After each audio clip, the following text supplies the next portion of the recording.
needs some love in her life. Someone to give her kisses and hugs every night. No man come in and out and see me like she wanna be living for a purpose. Yeah, yo. She needs some love in her life. Someone to stand beside her through the thick and thin ice. Yeah, she needs some love in her life, and she not gonna be the clown in your circus. Yeah, yeah. She started when she was 15. Then her boyfriend left her the following year when she was 16. She think I low self-esteem. When her ex that date her best friend now is her next teen. That really mess up her brain, so she start more blame. Grades not maintain. Yeah, she never really understood the love game, so she cried a lot because of that alone could ease her pain. Why if I think she start think she been pressured by friends, she give her next one a quint. Him start one around, she have to cut off the link. I know she wondering if she's a jinx, but she needs some love in her life. Someone to give her kisses and hugs every night. No man come in and out and see me like she wanna be living for a purpose. Yeah, yo. She needs some love in her life. Someone to stand beside her through the thick and thin ice. Yeah, she needs some love in her life, and she not gonna be the clown in your circus. Yeah. What's up, y'all? What's going on? I'm just gonna allow y'all to come in. Man, StreamYard shortened. They've made a lot of changes. I wish they would give me some emails all this time. I could have started a long time earlier, but I'm just gonna let y'all come in. Just let a couple of people slide in. But thanks for coming. Hold on a second. There's a lot of noise back here.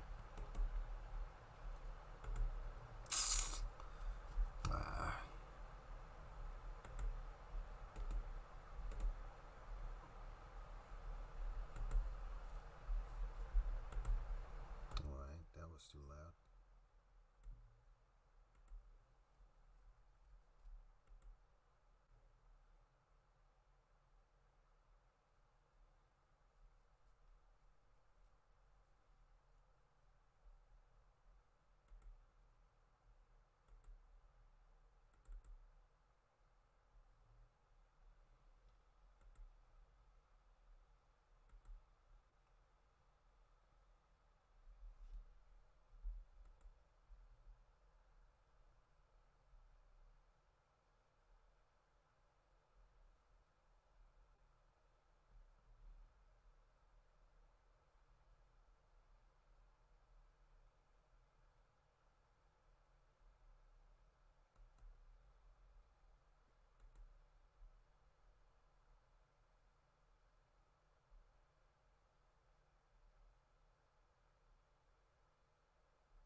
What's going on, y'all? What's up? StreamYard made a whole bunch of fucking changes in this thing, but come in anyways. Just hit the like button as soon as you get in. Share, subscribe, you know what I'm saying? The opening's usually supposed to be 15 minutes, and turns out they shaved it down to 10 minutes. So I had to do a bunch of editing on my opening, and it was 10 minutes and 5 seconds, and they penalized me on that shit, those bastards. So whatever, man, I'm here. Let's give you guys a little bit of time to come through the door. Yeah, we're gonna discuss a couple things before we go. But hey, now I know, right? Now I know But the opening I put together was fire, though, man. You know what I'm saying? But yeah, maybe the next stream. Hold on a second. Let me fix this microphone here. Let's put some ones up if you can hear me, okay? All right. As soon as we get in, that shit kind of threw me off. That pissed me off, but whatever. You know, thanks for coming through the building. It's a big snowstorm up here, bro. I mean, this snowstorm, like, there's wind and it's cold. And the snow's like blowing right in your face. I literally had to walk backwards. I couldn't get my car out. So I literally had to walk backwards to the store because the wind was like blowing in my face. Cars can't move, all right? You can barely even warm up the car. You know, once you warm it up, I mean, it was taking like a good half hour for the snow to even melt, you know? So it was just, that's crazy, man. Just kind of crazy. But, you know, I'm glad I'm here. Just put some ones up if you can hear me okay. What's up, Carrie? ACBN, I know you dropped in earlier. Black Anonymous. Midnight Green. The sound is low. Can you hear me now? Is this a little bit better? Put some ones up if you can hear me a little better. If not, I'll just turn up the sound a little bit. Because I thought the sound was a little bit too loud, to be quite honest with you. Let me turn it up a little bit. Is it a little bit better now? All right. I don't see any, you know, from the time I've been doing this, some of the trolls have exited only because, I mean, these are trolls who are swinging on some of the, on the nuts of some of the guys who I tend to criticize. And it's really pretty sickening, to be honest with you.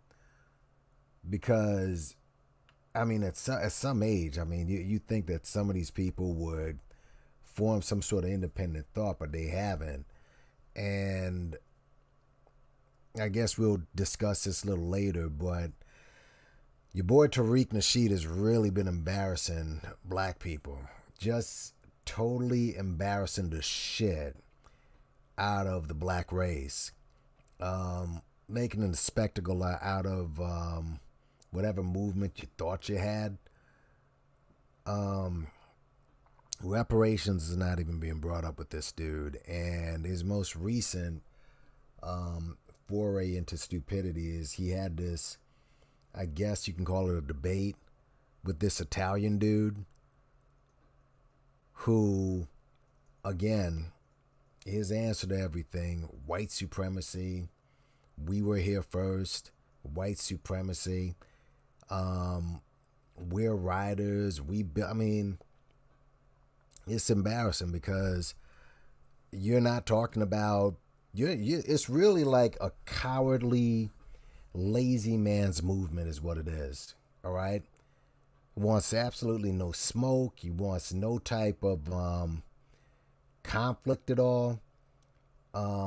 Makes the most ridiculous comments. Like the argument he had with dude, I guess they brought up how it was this Italian guy from New York, and Tariq brought up how Italians used to hide in black neighborhoods when the shit was so dumb. And some of you, I guess you don't come here anymore, but why don't you? If Tariq is such a great spokesman for the race. Remember, I was one of the few people, and shout out to Brandon of Pan-Africanism Strikes Back and Minister Kev and few people off code went after Tariq Nasheed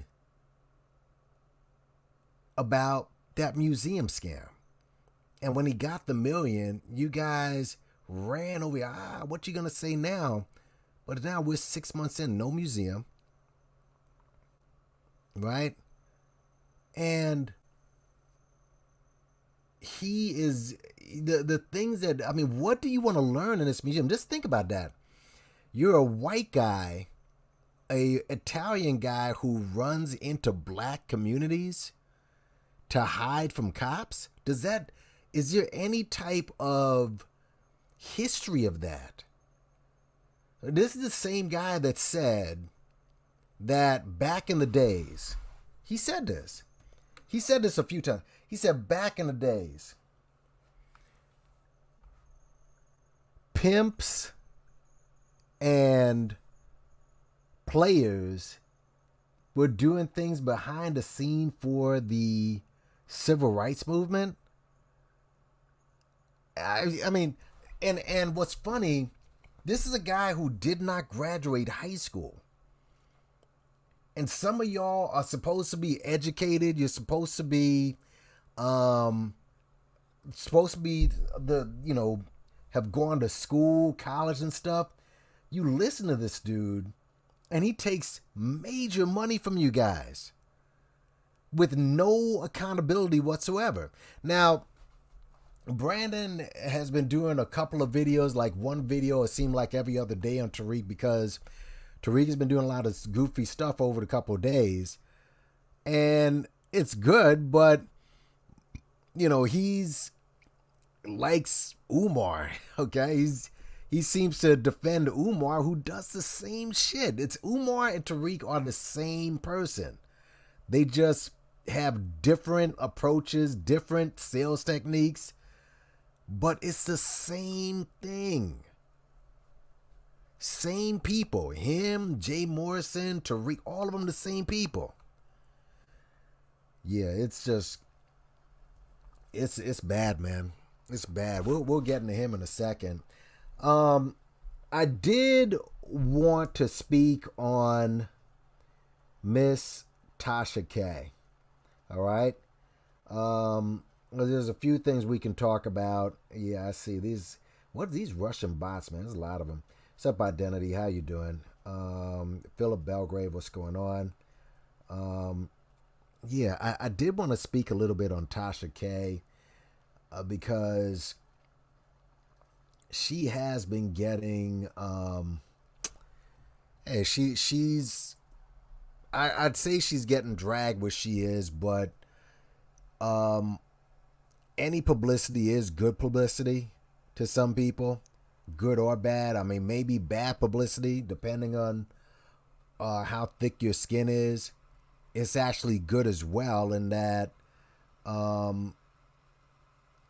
it's, whatever traction you get, even if people want to look in and see a car wreck, or let's say if Tasha decided to have an episode or she completely melted down on camera, which she didn't, it's publicity because the numbers are going to come, and with them numbers, the money's going to come. And I wanted to talk about not just her, but I just want to talk about celebrity in general. I mean, you're looking at this picture right now, and the two people you see with Tasha K are her lawyers. All right? Those are her lawyers. Okay?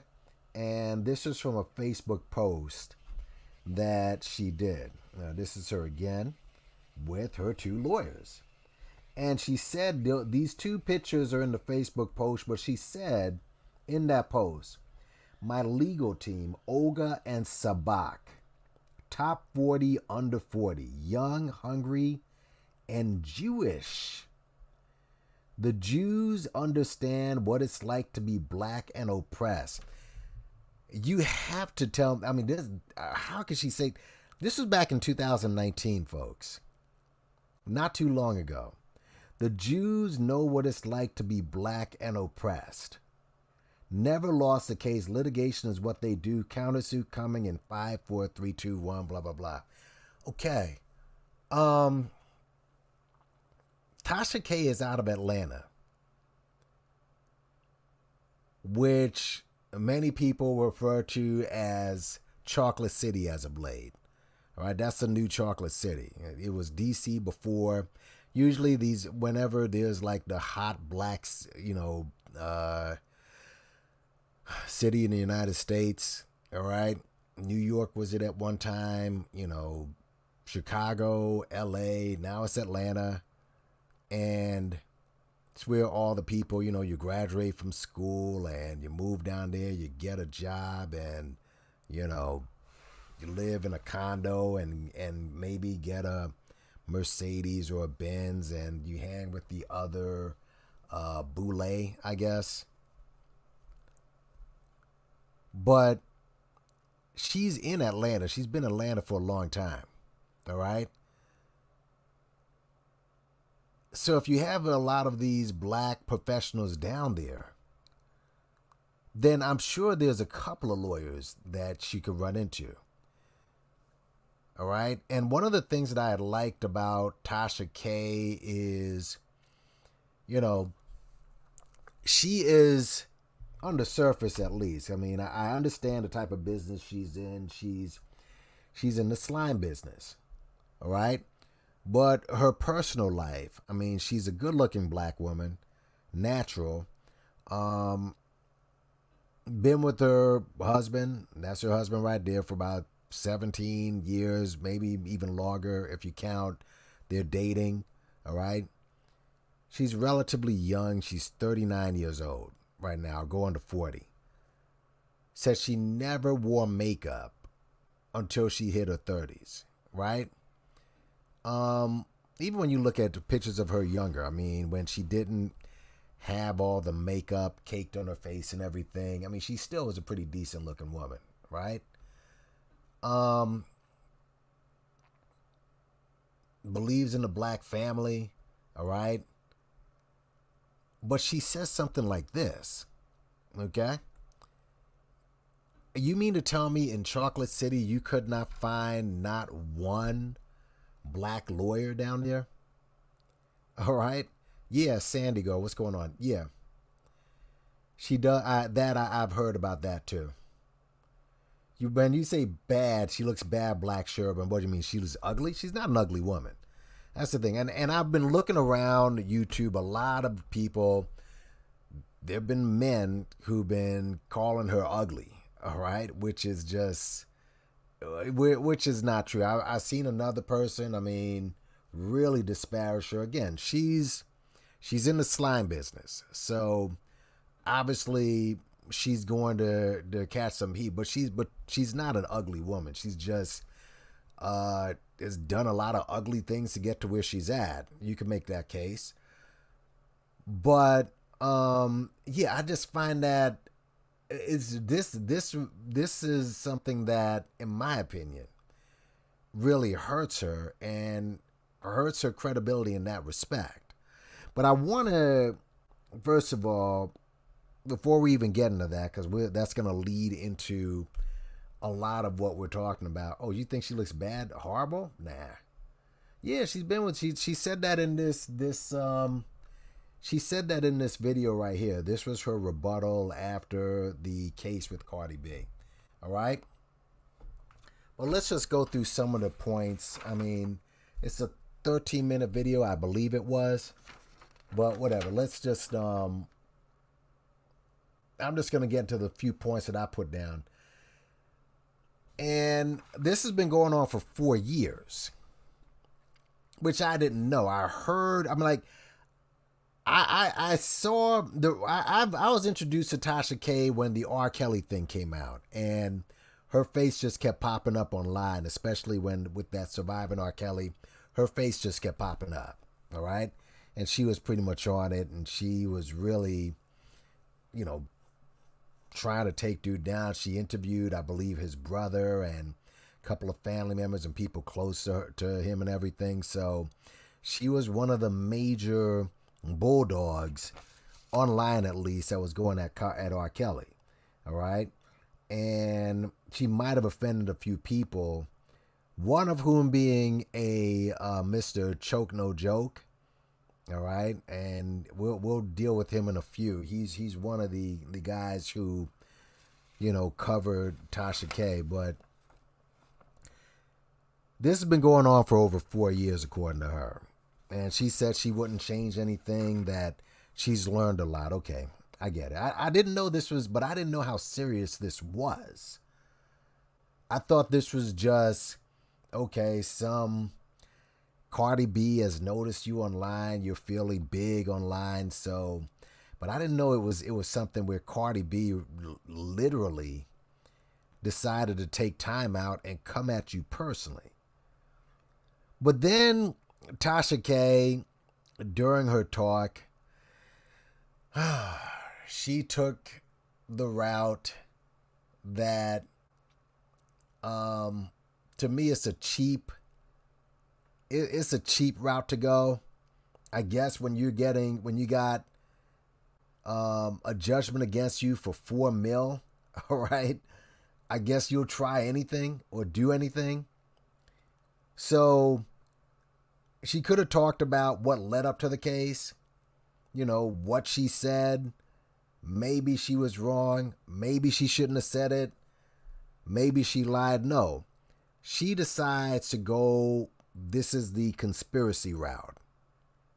I'm going against a machine. Okay? I don't know what conspiracy could this possibly be against Tasha K. See, on both sides, why would the machine go after a relatively small YouTuber like a Tasha K? She's not small as she's big, according to, if you compare it to the rest of us. I mean, she does have a million subs, right? But she's not CNN. She's not TMZ. All right? She's not any of these guys. She does have a few, like I said, she has a lot of, and that's one thing I've learned. She has a lot of enemies. A whole lot of enemies. But as a blog, how much reach could she possibly have? All right? Now, this conspiracy, this machine, what machine? All right? And according to her, the machine is, it's a machine that wants to keep pushing the Cardi B image out there that's going to affect our girls and our kids, and I'm trying to stop that image from happening. Whatever. She's starting to stop bad images that Cardi B pushes. And I get that. I understand. Because Cardi B, what she promotes, listen to the song Up. If I could, matter of fact, and let me just see who else has come in the building. 1 million. I don't know. Some people have said she might have bought some subs. Whatever. I don't think that she'd be that cheap. I really don't. I don't think that she's really that cheap that she would just buy subs for no reason. She has a following. But when you look at Cardi B's lyrics, all right, just her last song, where the song Up, all right, which Cardi B, from what I understood, stole. Cardi B, this again, Cardi B is not original. If you want to say that Cardi B is that there's a machine behind Cardi B that's kind of put together this entire persona, I guess you can say that. But to go after someone like Tasha K, and if she bought all those subs, bro, then how much of a threat could she possibly be then? That's the question. If what you're saying is true, that she just bought a lot of subs and she bought her memberships and her views, then what kind of threat could she possibly be? That's what I want to know, to the point where you're suing her for $4 million, and you got the lead attorney who is really coming after her, because as you know, she went after the lead attorney. Okay. Lead attorney is saying that she makes only $140,000. Because Tasha had said in one of her videos that she makes 6 figures a month. Now he's saying that she only makes $140,000 a year, which isn't bad, right? It's not bad money. But this is what he's saying, that she only makes $140,000 a year. which I don't believe. I think she makes a little more than that. When you count the YouTube, when you count all the money that she gets from YouTube, I mean, she's just, her last live was about 15,000 strong in the live. In the live. All right. And that's just from what I saw. It could have been a lot more if I was watching the whole thing, but 15,000 strong in the live. All right. But when you look at the lyrics that Cardi has, let's see. If I could make the party hot, and this is a #1 jam. This is #1 in the country. If I make the party hot, I can make your body rock. Bitches say they fucking with me. Chances are they probably not. If I had a dick, I'd probably lick it like a lollipop. Hoes speaking Japanese, hit them with karate chop. I'm forever popping shit, pulling up and dropping shit. Gotta argue with them cause a nigga love a toxic bitch. We do? What type of dudes is she talking about? Because I don't know many dudes that like their women toxic. All right? But niggas out here playing. Gotta make them understand. If ain't no ring on my finger, you ain't gonna be on my gram. All right. I wonder how does Offset feel when he sees this? I mean, bitches ain't fucking with me now, and I can see why. Dirty ass, dusty ass bitch, you got pink eye. Bitches want smoke until I bring it to their doorstep. Tell that bitch back, breath smell like horse sex. This was getting played all over mainstream. Put it on him now. He will never be the same. He won't. Tat it on my ass because I really like the pain. He nutted on my butt. I mean, again, this is. Let's go back to my live for a second. Yeah, and Umar had a white lawyer too. Yeah, Umar admitted that he had a white lawyer. All right. And yeah, by the way, ACBN, thanks for coming in. I saw that. I'm gonna read that too. I'm gonna read what you were talking about because I did see that what Dr. Wilson said.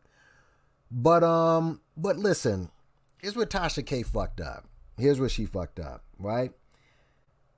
She's talking about how she's fighting to keep images away, and she went that route where she's like this, you know. There's a mission to go after these. And this is one of the reasons why I like Tasha K is because she goes after celebrities. That's one of the things that I like. I'm not a sub to her. I've said that over and over. But the fact that she goes after celebrities and she is not afraid of them. Okay?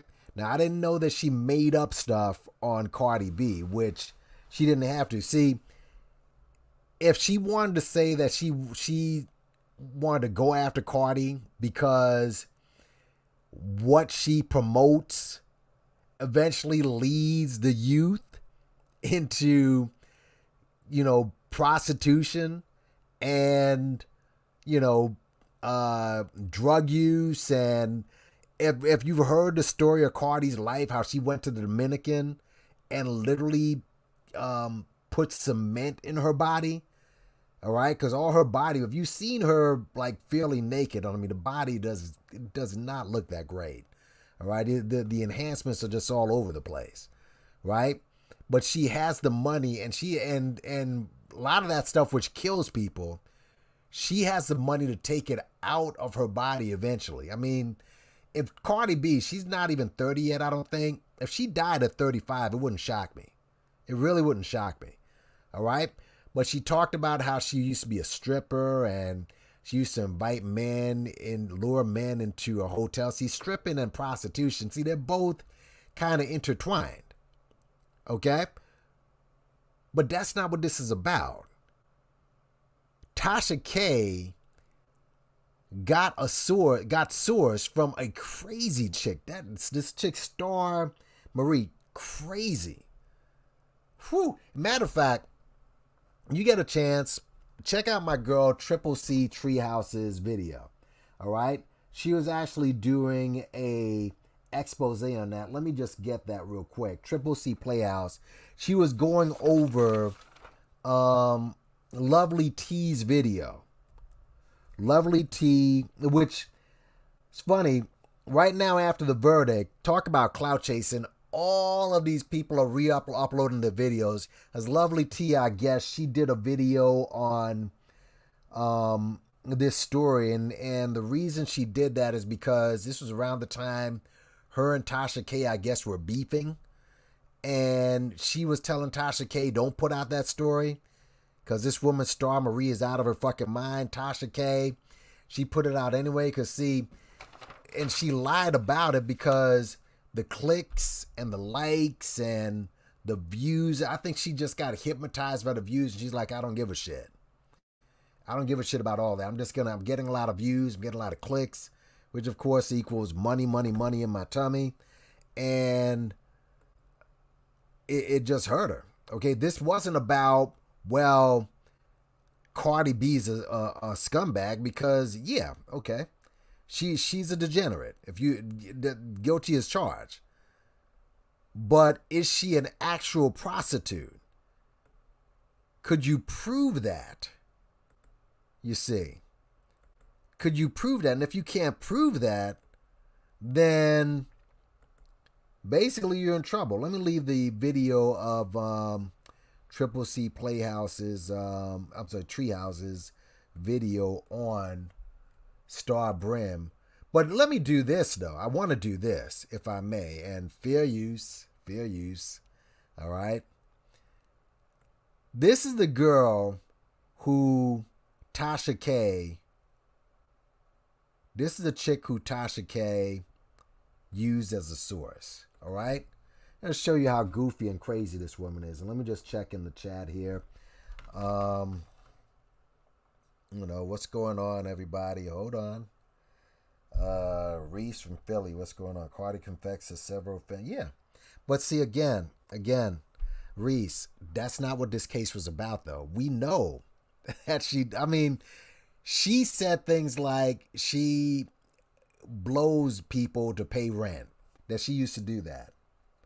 That's what she said, okay? Which is a form of hoeing, but it doesn't mean she was a hoe, right?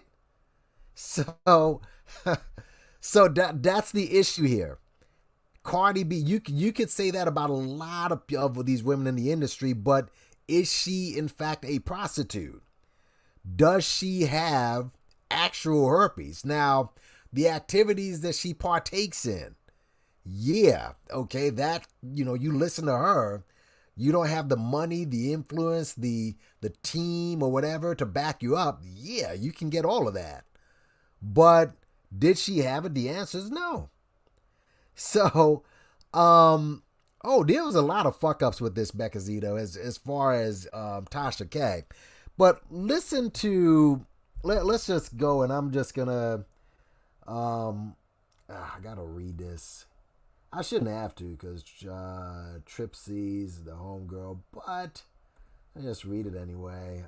Copyright disclaimer. Under Section 107 of the Copyright Act 1976, allowance is made for fair use for purposes such as criticism, comments, news reporting, teaching, scholarship, research. Fair use permitted by copyright statute might otherwise be infringing nonprofit, educational, or personal use tips the balance in favor for fair use. This video was made for entertainment purposes and transformative in nature. So let us listen to this just batshit crazy chick that Tasha K decided, hey, I think she'll make a great source, right? Let's listen to this woman, and you'll see for yourself. This tea's piping hot, okay? So anyways, so you guys just seen what the hell Star Marie was doing, what she was up to in 2012 and 2013 compared to what the hell Cardi B was doing. So she didn't put Cardi B onto shit, okay? So now moving on to the next part, because this, like I said, it's going to be a long video. Y'all's enjoying it. Y'all going to watch, you know what I mean? So now let's get on to Cardi B's homegirls, okay? Now, when I watched the interview, when I watched Tasha's receipts that she posted Friday, I wasn't filling the receipts, and Tasha knows that. But the one receipt that I thought, okay, might be kind of credible was the thing about Cardi B's makeup artist. Because I'm like, well, damn, why is Cardi B's makeup artist, telling all this to Tasha? That doesn't make sense. And when I went on her page, she had very recent pictures of Cardi B. So I'm like, they gotta be friends. So I asked Cardi B, I'm like, what's up with your makeup artist homegirl? Why is she telling your business? Why would she say that, Hell yeah. Yeah. This right here, this is, by the way, let me, Star Marie, let me just find a picture of this. I thought, well, maybe with her. Let me find a picture of this absolute batshit crazy woman. Pretty woman, but again, hey. Good looking for her age too. She's in her 40s and she's taking care of herself. She's just a lunatic, right?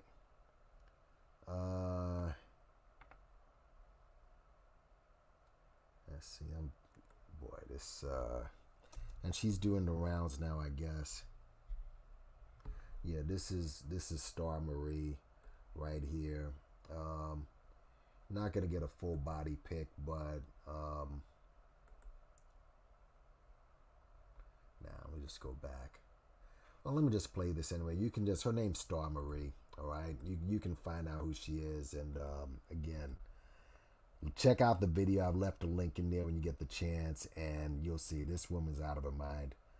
But let's go.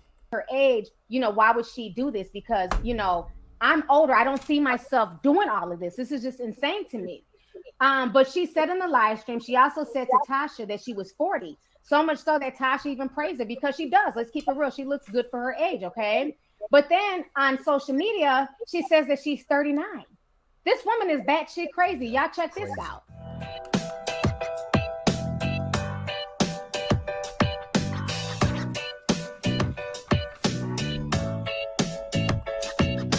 That's in your chat, Todd. You got a pot in your chat. Hold on. Yeah. This is this woman. What you know what I'm saying? But Cardi B says that she was not talking about all black women. She was just talking about that particular girl. This is Lovely T, I guess, caping for Cardi B, and how Cardi B has said not too good things towards black women. My DM, and they basically said, "Look at this."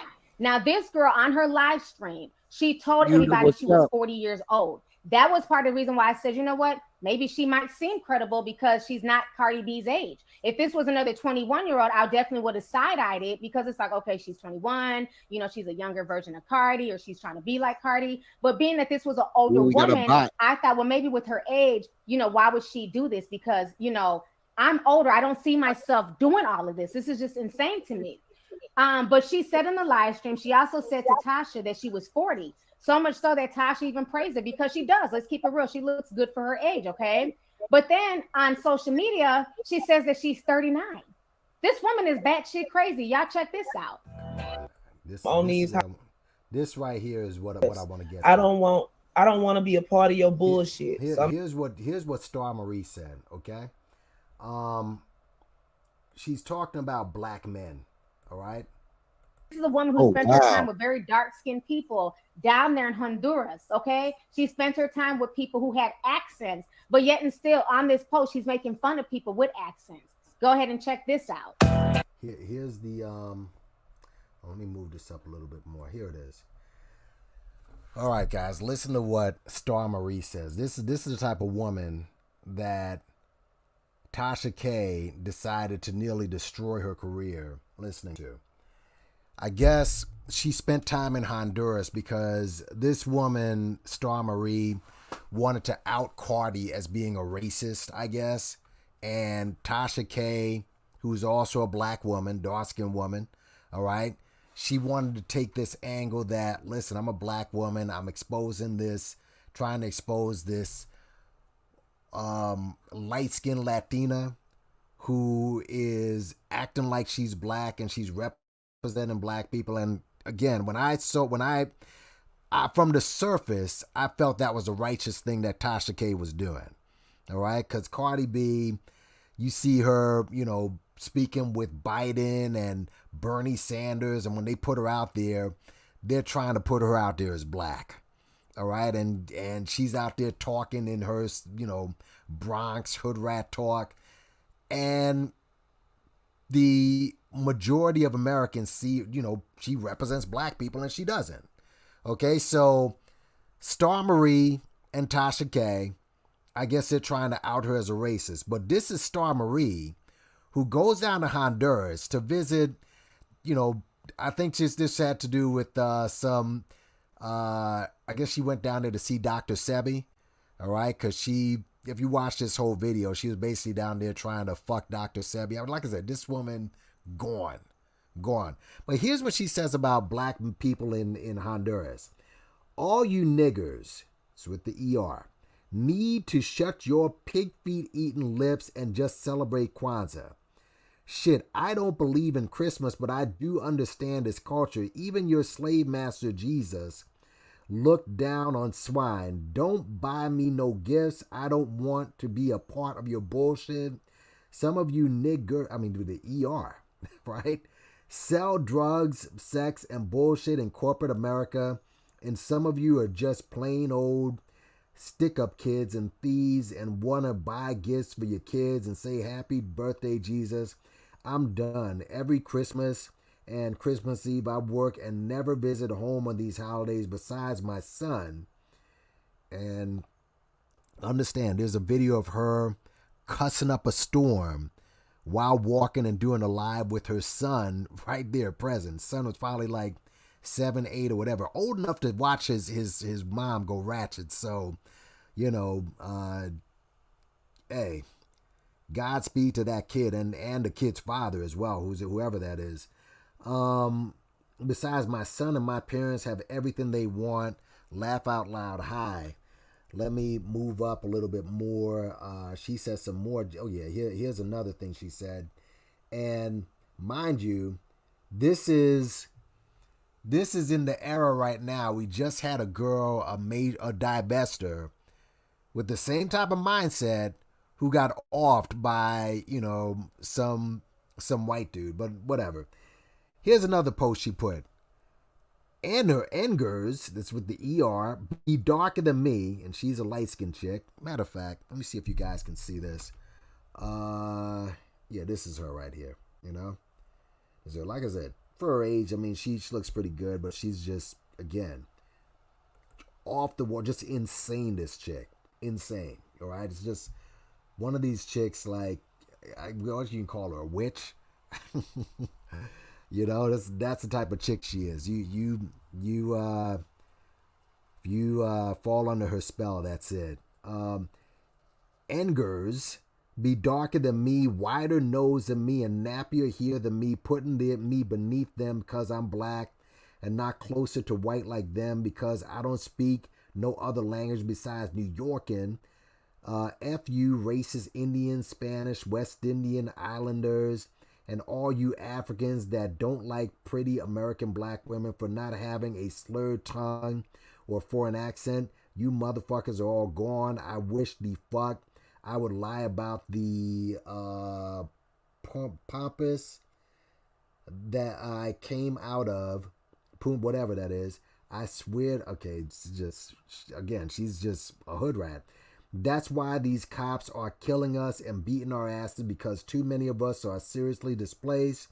And what's bad in their country is that they come from the white folks out there, basically enslave their asses and give them no rights and truly show them how much of a roach they are for being tanned. Yeah, this again. That's who Tasha K relied on as a source. That chick. All right? That chick.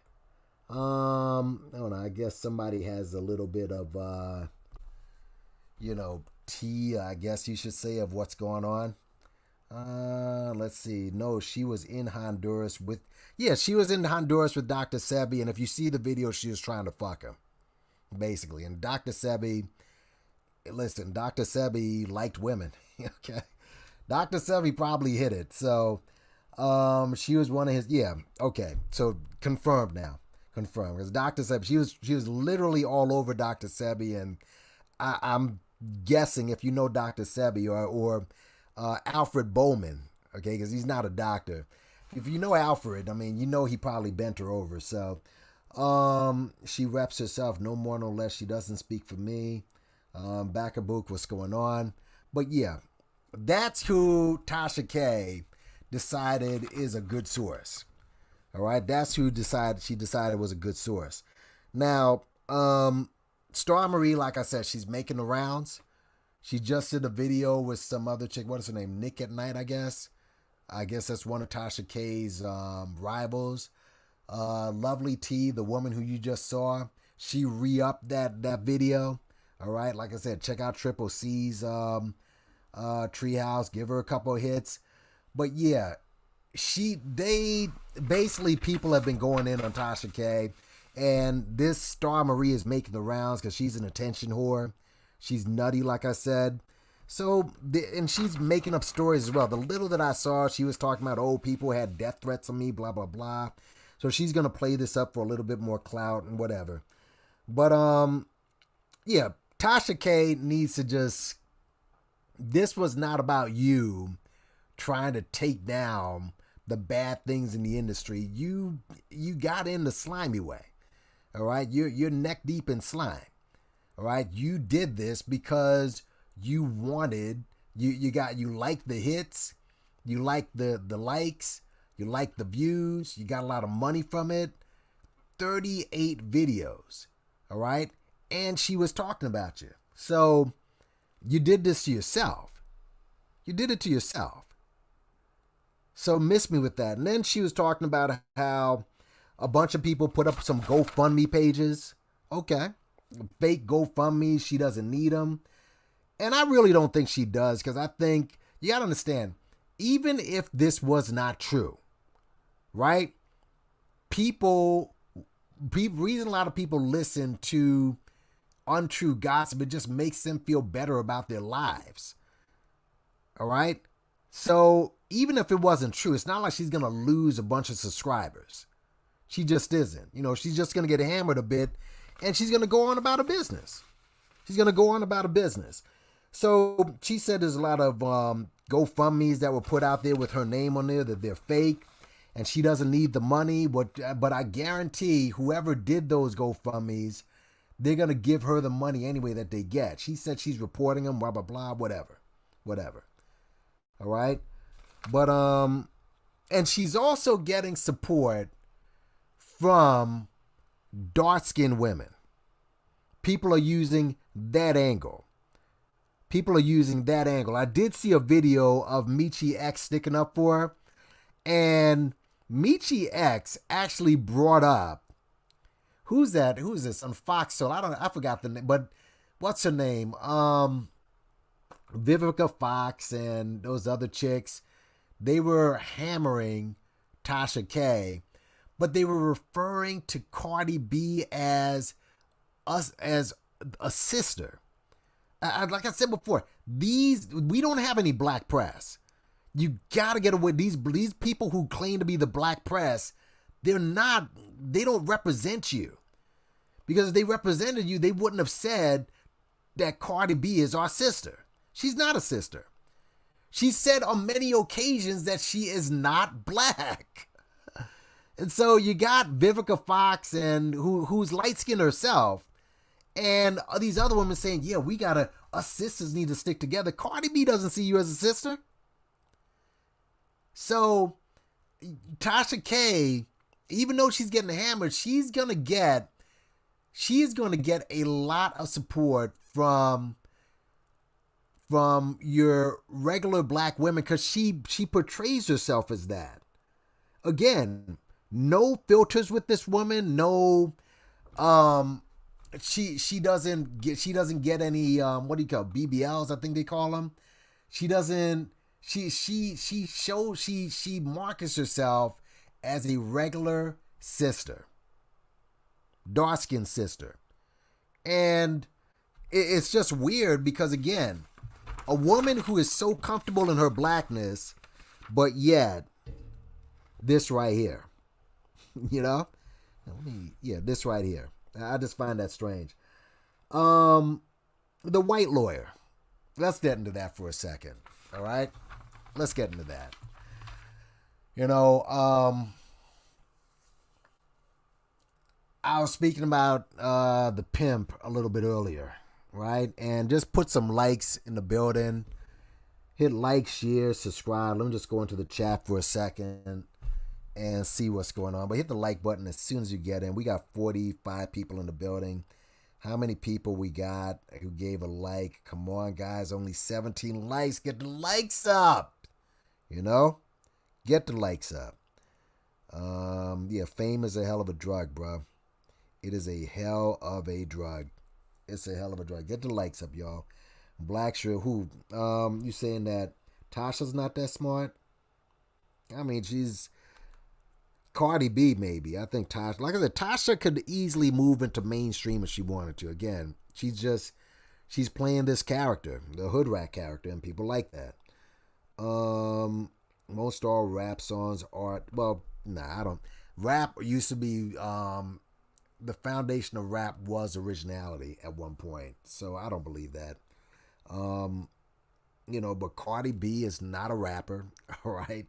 She is nothing more than a package that the music industry puts out there. She cannot rap. She's one of those people, you can tell even by that last song she did, Up, all right, where it's obvious that somebody coached her over and over, like Eazy-E, all right? When you hear Eazy-E, if you heard stories about NBA, like they used to be for hours coaching Eazy-E on how to rap. That dude could not rap. And as soon as Dre and Cube left him, you saw how bad he was.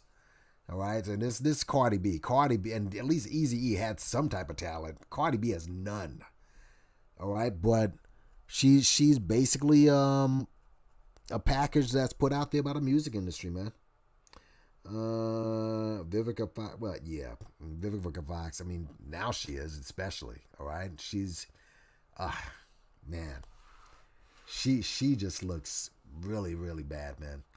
And she also, 50 Cent, said, and 50 Cent is such a big mouth. I wouldn't even.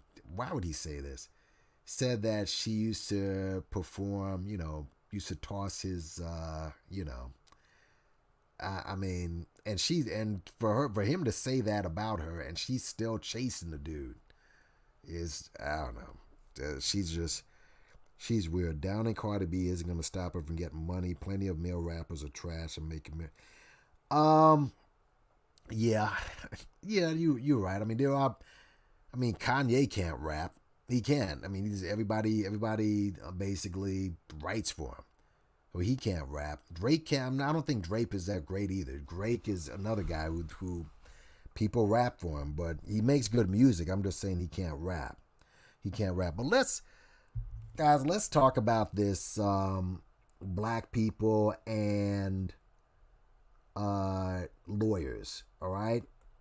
Let's talk about some of your favorite people and lawyers. Now, I spoke about the pimp early on, and turns out the pimp did his last show was about Tasha K.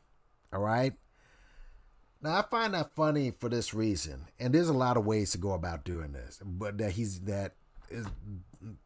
a lot of different narratives that are going to pop out here just from him. All right. I've seen a lot of these people, like, what's her name? Tamika Mallory. All right, she did a post where she said, "Oh, this case is a groundbreaking case. I may have to call some of my lawyers," because I guess she feels that people have been really hitting on her and beating her up and saying things about her. Now she thinks she can sue because she's getting criticized. And I didn't listen to Tariq's show. I mean, I try not to click it if I get a chance. I'll listen to other people who are following him. But I'm guessing that he probably brought up that, people are always clout chasing me and saying all these things about me, and I may decide to sue, blah, blah, blah, because the pimp has been, he's been doing everything but the museum. All right. And people have been going after him. And I guess he probably mentioned that, but he's going after Tasha K, interestingly enough. And I'm very curious. Matter of fact, give me a second here, guys, because I was supposed to check this. I wanted to check this before, but I was too busy trying to get, this intro thing working. But let me see something here. Let me see if there's the cost of clout. This is what he calls it. Come on. All right. Hold on a second. Hold it.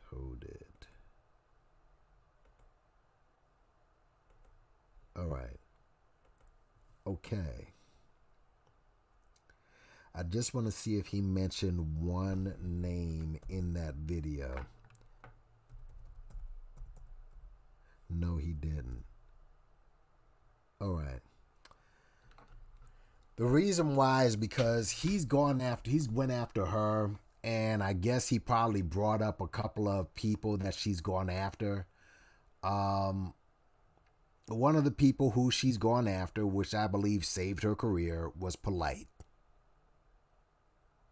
All right, that's one, because she broke the Polite story, whether you like it or not. She did break it.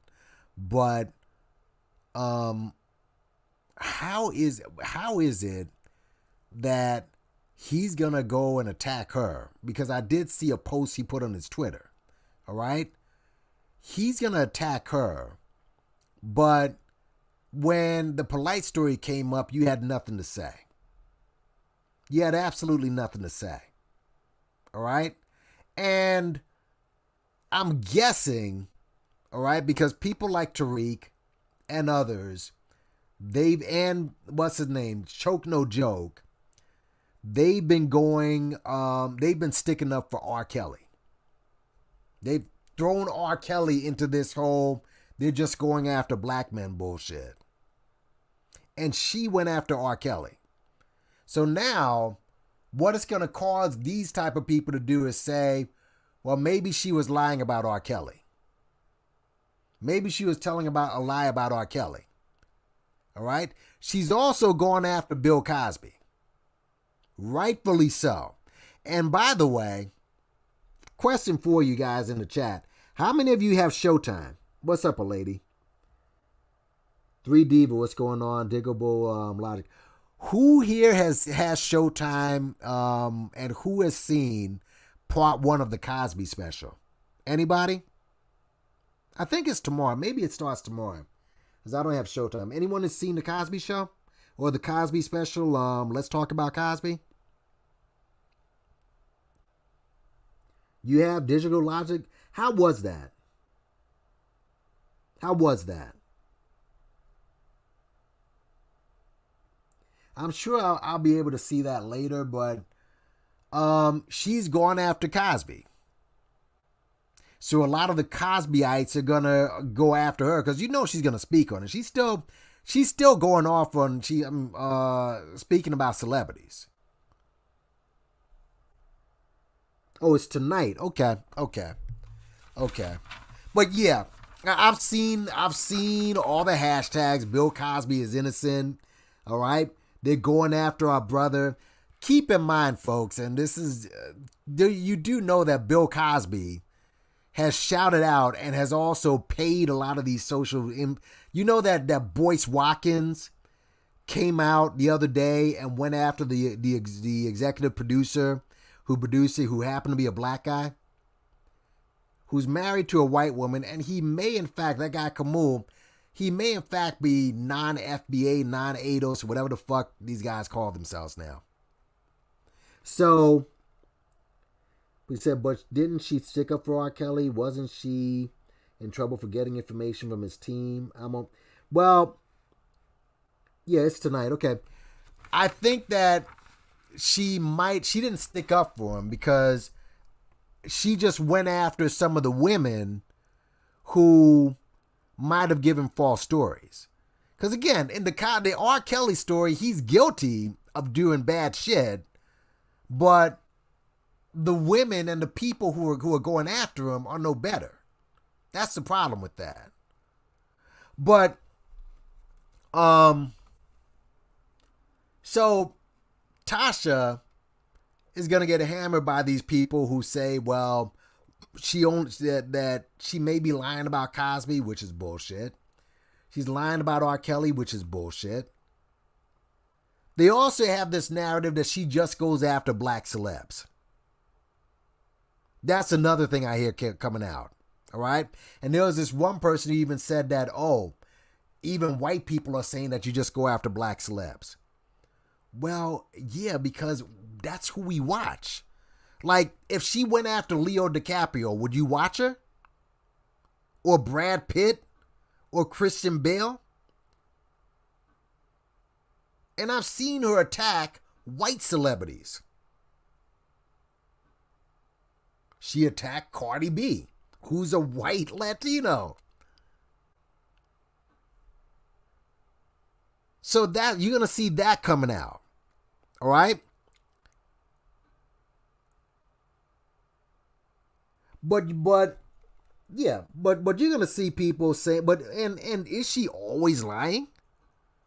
Like, she lied about this, and she was wrong. But when she spoke about Bill Cosby, was she lying? Understand, she is a rape survivor. You do know that, right?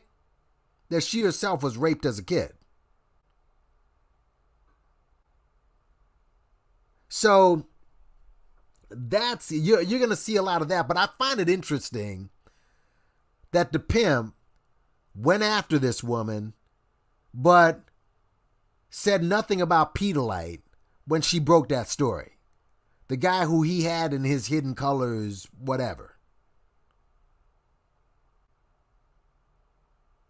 But let's talk about white lawyers, right? Because she got hammered for that. But, where are we at here? Where are we at? Okay. Let's go to, we're going to share some pages here. All right.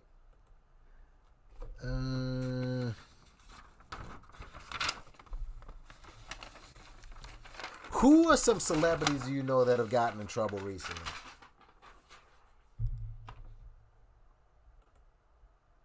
What are some celebrities that have gotten in trouble recently?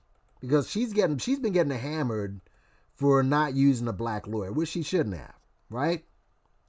Matter of fact, if Becca's Edith's still here, I just want to read something from the ISIS papers. All right, this is page 94, I believe. Okay. This is from a chapter called Black Fear. All right. The book is like 200 pages or so this is just a small part of it. But this is on Black Fear. Let me just see if I can see the beginning of Black Fear. Okay. What's this about? Black Fear and the failure of black analytical commitment. Okay, I don't want to bore you completely to tears, so let me go all the way down to this, because I think this is what we're talking about. If we do not have confidence in our ability to make independent black observations, black analysis, and black plans for action, why should we talk about or seek black liberation? Okay, let's go up to here. If black behavioral, social, and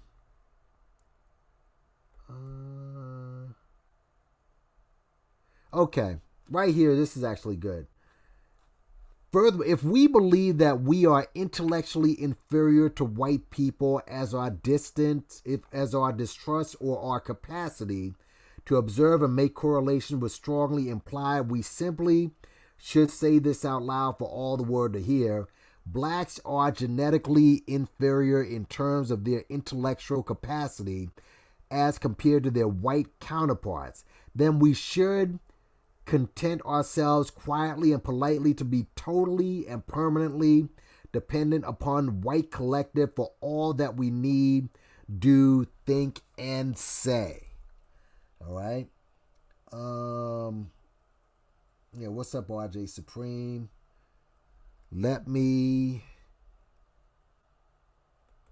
Okay, cool. Move this over a little bit. All right. Come on, baby. All right. If black behavioral, social, and political scientists are supposed to be incapable of making accurate analysis of behavioral, social, and political situations, local and worldwide, then black physicians are also incapable of making accurate medical diagnoses, and all black patients should seek white doctors. This would simply imply, similarly, that black lawyers are incapable of successfully handling legal cases, and all black law clients should seek white lawyers. Likewise, all black students should seek white teachers. Furthermore, all black women seeking husbands, she just went to the extreme, should seek white husbands.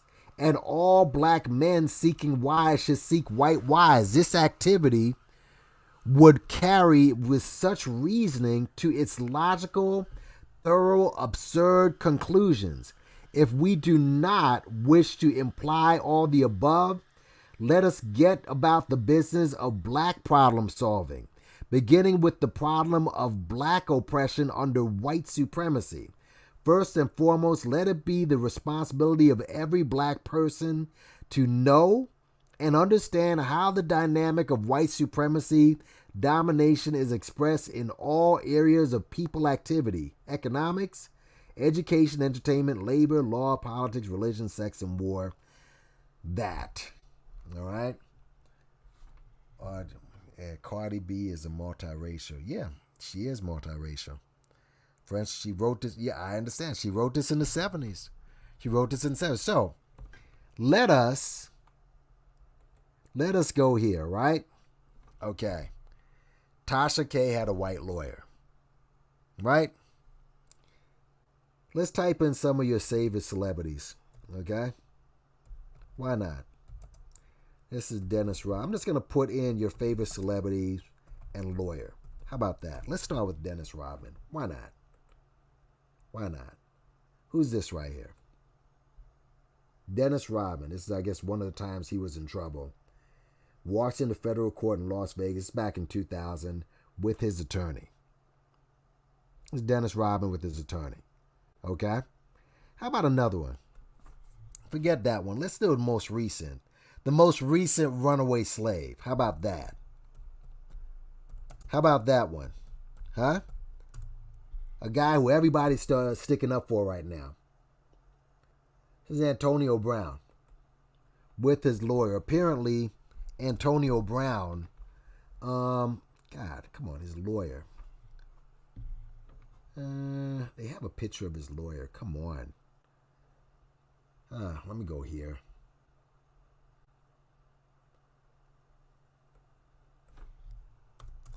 I hate when Google does that. All right, Sean Bernstein. There you go. There you go. All right. This is his lawyer right here.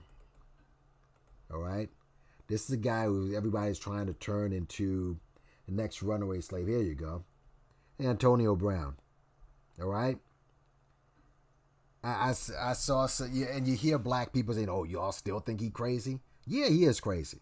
He's really fucking crazy. Antonio Brown he's a test study in how to hustle backwards.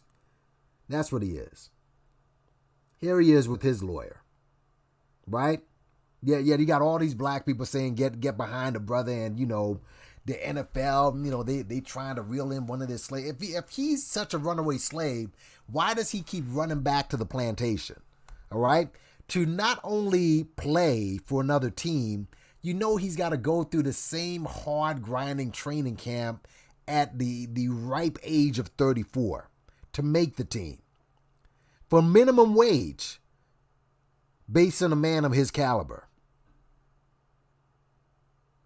Oh, and by the way, so, you know, she did mention your mate as well. So yeah,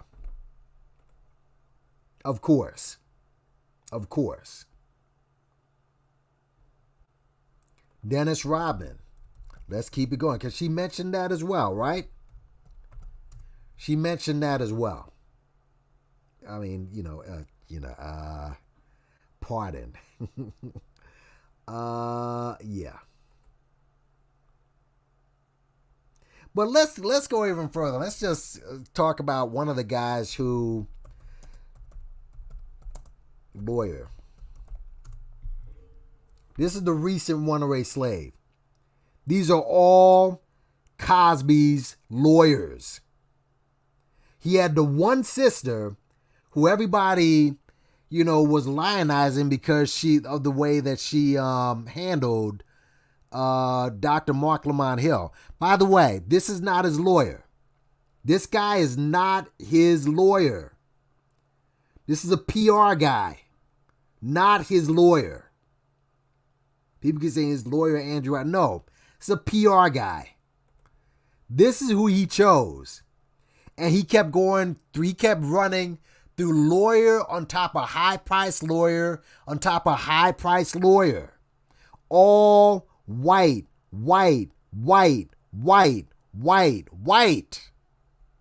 Huh? This is the last lawyer right here. Couldn't find a black one?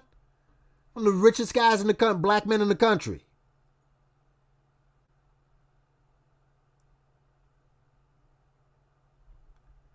Let's keep it moving. How about your boy? How about this one? How about this one? It's lawyers. Same guy. Right?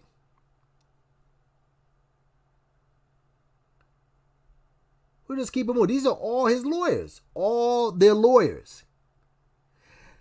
There was a guy. And shout out to 3Diva. Let me see. Let's keep it 100. Everybody wants to jump into this media space without wanting the repercussions.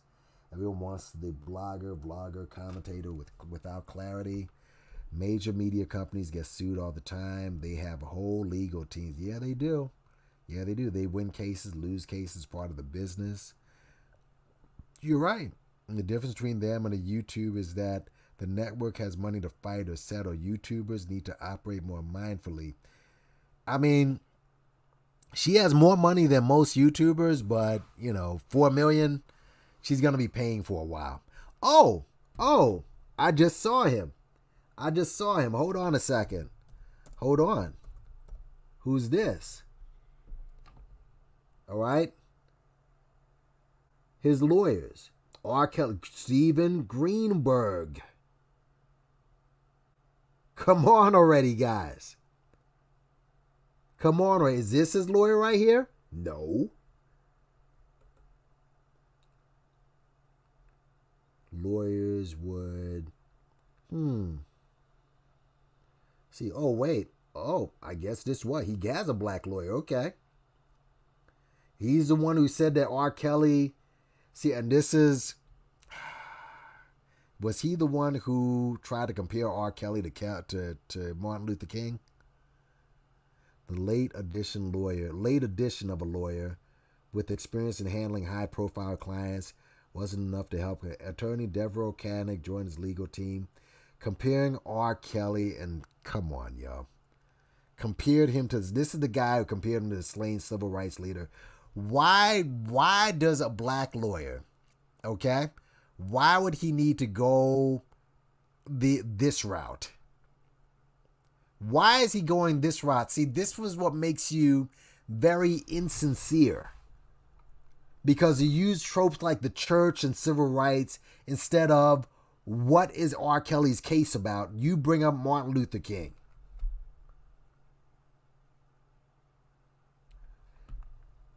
Right? But this is one of his lawyers. Remember when Oprah was, she got sued by the beef company? Remember that? This is Oprah Winfrey. Who's surrounding her? lawyers. Her lawyers. Right?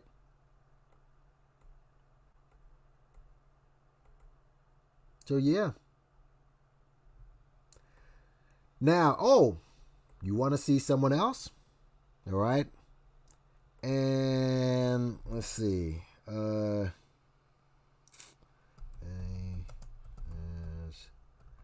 yeah.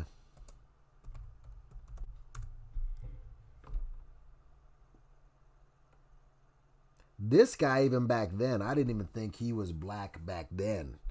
I'm like, what type of black guy is this? All right. This dude right here. Yeah. Percy Sutton.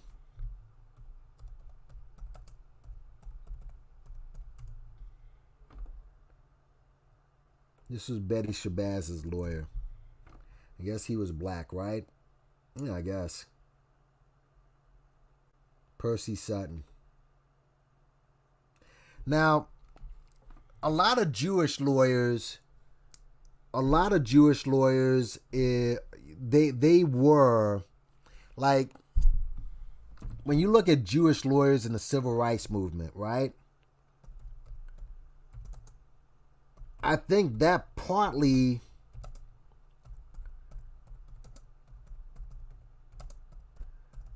Martin Luther King had a couple of Jewish activists and Jewish lawyers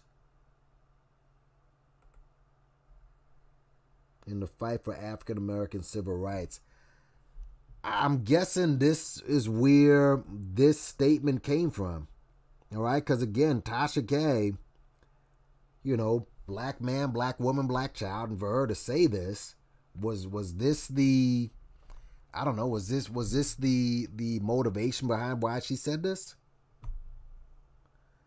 Well, it's because most of the authorities are white and they want to cop a plea, yet the justice system is adversarial. That's why Johnny Cochran was great. Yeah. And I still think that anything's right. Tasha, so she bragged that she had a good wife. Yeah. O.J. Simpson. Yeah, O.J. Simpson, before Johnny Cochran came, all his lawyers were pretty much white. Johnny Cochran came in and he had the chutzpah to take him over. Fam, most of the civil and criminal lawyers in current times are represented by African American lawyers. And that's another thing. Tasha K hired a criminal lawyer for a civil case. And she was white. Where's all the Johnny Cochrans today, by the way? Okay? Benjamin Crump ain't it. He is not it, bro. He's not it. He put up a recent video, by the way, of this guy who was holding a box cutter. And he got shot up. I think it was a white guy. I don't know. But he got shot up by a bunch of cops. And the guy had a box cutter. If you saw it, it looked pretty ugly. It looked pretty ugly. I mean, just a bunch. But the thing is, you're holding a box cutter, all right? Cops are trained to kill, especially if you're black. If you're black especially, they are trained to kill you. You're holding a box cutter. And if you saw the video, like one by one, cops were coming with rifles walking up to you. I mean, there's such a thing as knowing when to hold them and when to fold them, all right? And if you saw the video, the guy decided to move towards him. And all the cops opened fire on this dude. All right? And Benjamin Crump, like, yeah, they shot him up. And yeah, it was pretty bad. I mean, you could have, but you're holding a box cutter. Most of these cops can't, but they're not trained like that. All right? They're fat, slovenly cops. They just probably finished, eating a dozen Dunkin' Donuts and coffee and shit. And you're bothering them during their meal, and they decide, yeah, you know what, this is, and they're just ready. Let me see if I can find that video.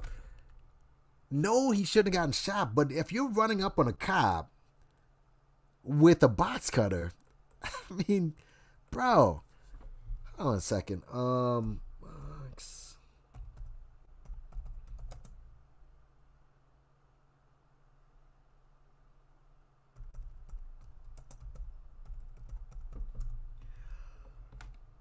Yeah, this is it. This is it right here. fair use. This was 2 days ago. I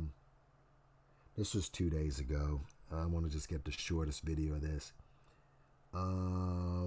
Yeah, Tennessee officers pleaded with dude. I don't know if this was a black guy or a white guy, but look at this. All these cops. This was like a suicide mission for dude. It's a suicide mission.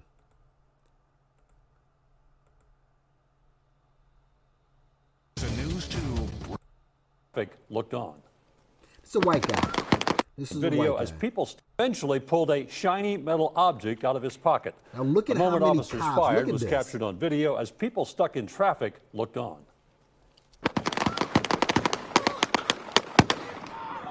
Heard the gunfire there. Officers from numerous departments, including Metro Police. Other hand in his pocket. Look at this. 911 to help bring them back up. Eventually, more law enforcement arrived on the scene and surrounded this man.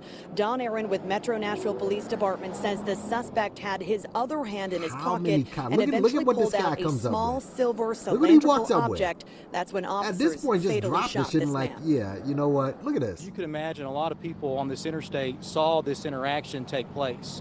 Our officer's family saw this interaction take place, and our officers had to go through what is a very traumatic incident. There's not a police officer out there. I guess YouTube, they're not allowing you to see the raw video of this.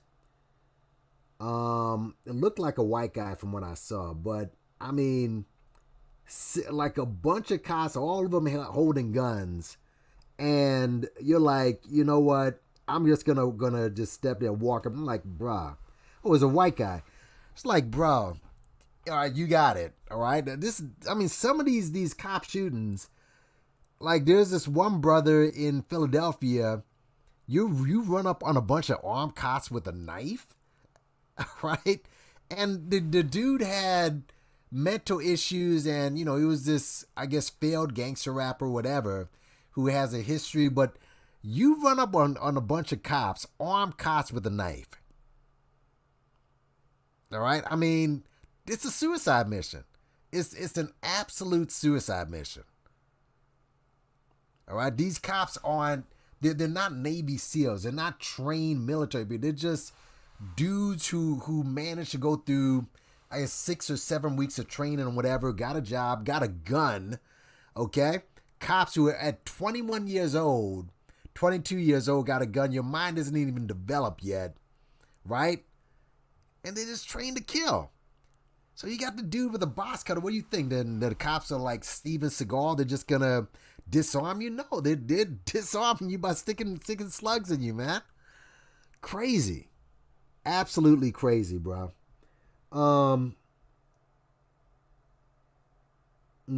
Yeah, you know what? Conundrum. Look, that's my philosophy there. Listen, maybe, and I just thought about this, that they might, you know what? They might have more connections than black ones. Like, obviously Conundrum, the fuckery that's going on in that, sector. And one of the guys, that dude, Alan No Logic, all right? I heard him talking on one of his lives, and he was talking about his living situation with his wife. He is supposedly a student of Dr. Francis Cress Welsing and Neely Fuller, but he revealed that he's living with a non-black wife, whatever. And what did he call it? Xenophilia, all right, which is the love of foreigners. All right, I don't have the exact, but that's what it is. It's the opposite of xenophobia. Xenophilia is the love of foreigners. And I'm like, this guy who claims to be ADOS, right, and FBA, and linked up with anti-Afro Bengali on that, on the basis of that, but he loves foreigners, and yet he's the opposite of xenophobic.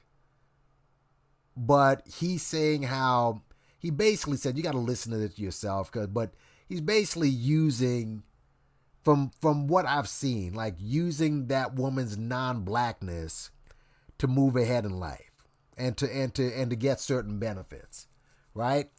So I guess these guys think that if you hook up with a white person, whites have more access to money and power.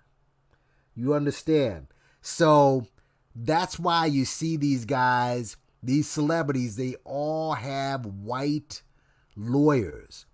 When the fact is, okay? Listen, Johnny Cochran, all right? Johnny Cochran is not he's not a rare diamond. I mean, there's got to be other Johnny Cochrans out there. Benjamin Crump is not it. Neither is Lee Merritt. All right? They're just not. They're just not. So I just wonder why. Well, I think one of the reasons Johnny Cochran died because he was overworked. He's probably getting calls like every second of every day. You understand? So I just, the fact that these guys, with how she was in Atlanta, Chocolate City, and she did not get a black lawyer. Let's go into the chat for a second. Yeah, that's the white guy. Yeah, mental issues. Okay. I mean, why can't black people have mental issues? The guy up in Wisconsin had mental issues too. So did the Philly guy. He had mental issues too. All right. So I just wish we would have that same excuse. But yeah, that guy got. What's up, Carrie? But Carrie, we're talking about the fact that these celebrities, they get white lawyers. I mean, look at what Tasha K said. My legal team, Olga and Sebak, top 40 under 40. What, there's no black lawyers top 40 under 40? And here's another thing about Tasha K. Tasha K, American sister, right? Like I said, I think she's a good looking chick. She's just, ratchet and messy. But here's another angle that people are going to use, right? Foreign blacks own a lot of these gossip spots and these gossip blogs, right? Like Media Takeout and whatever. And World Star Hip Hop. The guy who owned World Star Hip Hop was Haitian. The guy who owns Media Takeout, he's this African dude. Tasha K's husband is an African guy, right? He's an African. So, and he's part owner of this. I mean, he's not just some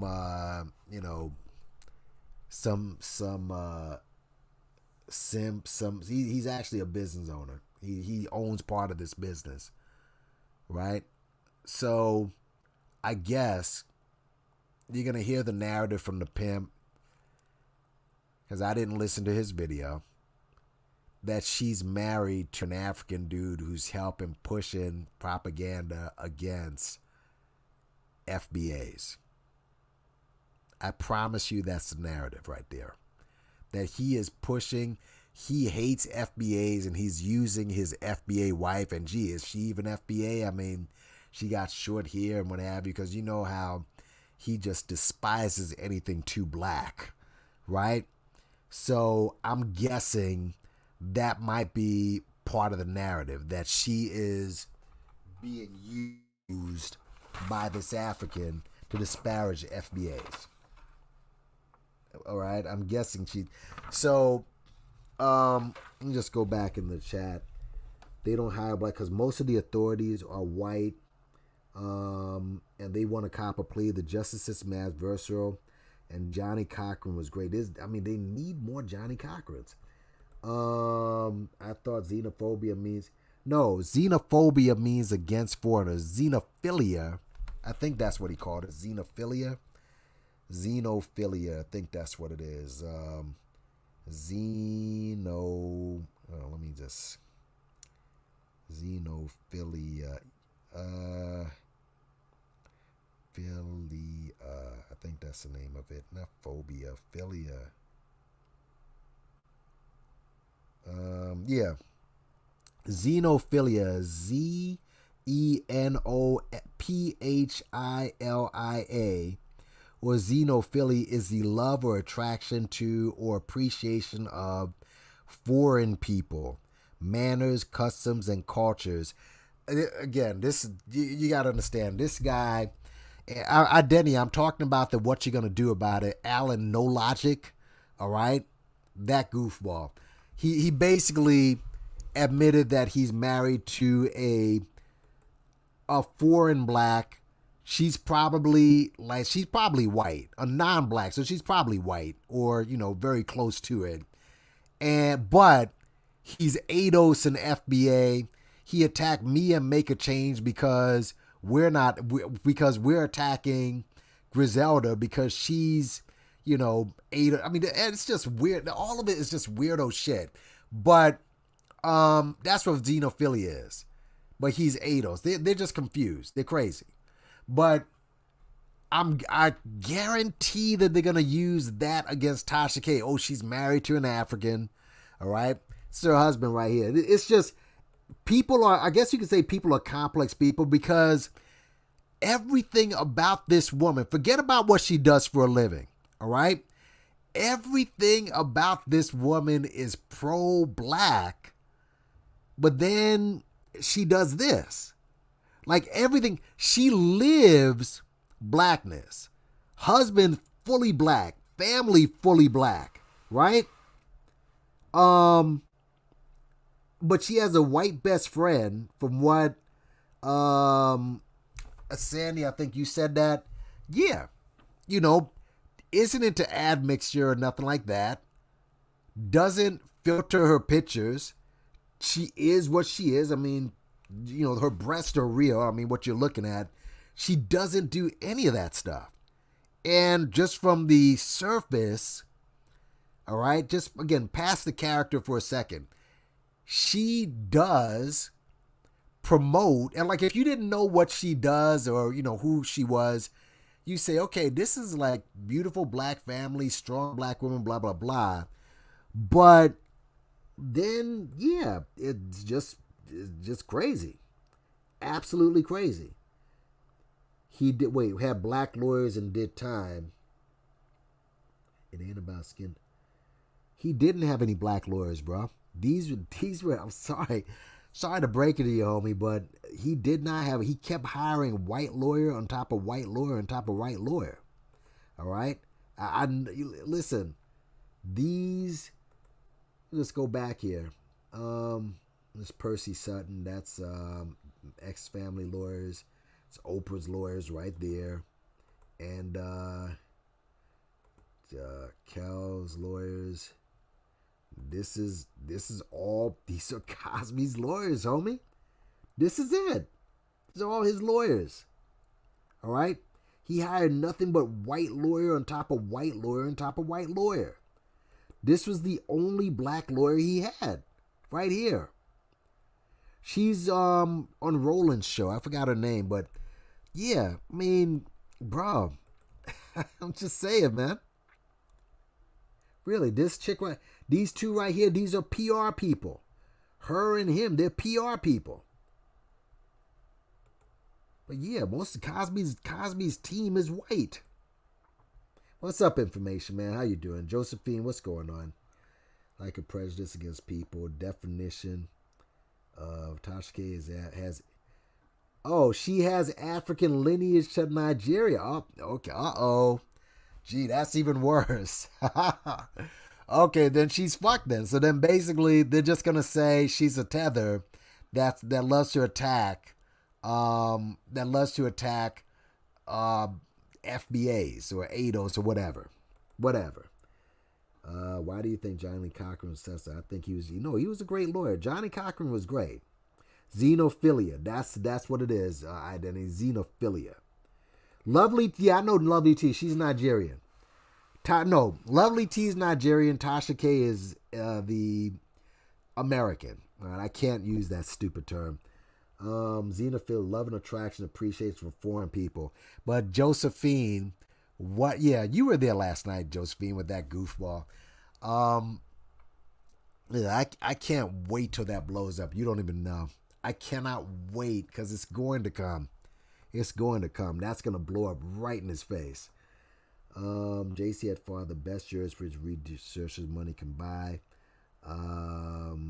Let's see. You can be very knowledgeable litigator. Your chance of being a flop depends on your case team. Johnny Cochran didn't mind paying his staff well. Yeah. But why is there no other Johnny Cochrans? That's what I don't understand. What happened? Who was after him? He had, who's that guy? Carl, I forgot his name. He had an assistant, Carl something. He was also part of the dream team. But there were no other younger up and comings. Don't tell me Crump. It's not Crump. Don't tell me it's him. All right? What other great lawyers are out there, and why aren't black people hiring them? And you know what? Listen, you guys can tell me. I'm going to go ahead and put the link out there. Because Tasha K, like I said, this move right here it doesn't make her look good. Now, it doesn't mean, I don't want to hear from guys like Tariq or whatever who come at her, because all the celebrities who you want to protect, I just show you they do the same shit. They do the same thing. But I just found it strange that Tasha K, and that picture that you see, this is from 2019. Supposedly this case has been going on. Oh, wait. 2009, that is 4 years, I guess. Because she's mentioned 4 years in this statement here. So, 19, 20, 21, 20. Okay, so I guess 4 years. And I guess she was saying that, yeah. But oppress, see, again, this throws me off. How can Jews know anything about our oppression? How? What's up, Conundrum? How you doing, man? What's going on, Nabby? I had to step outside real quick, man. Hey, man, I just wanted to weigh in.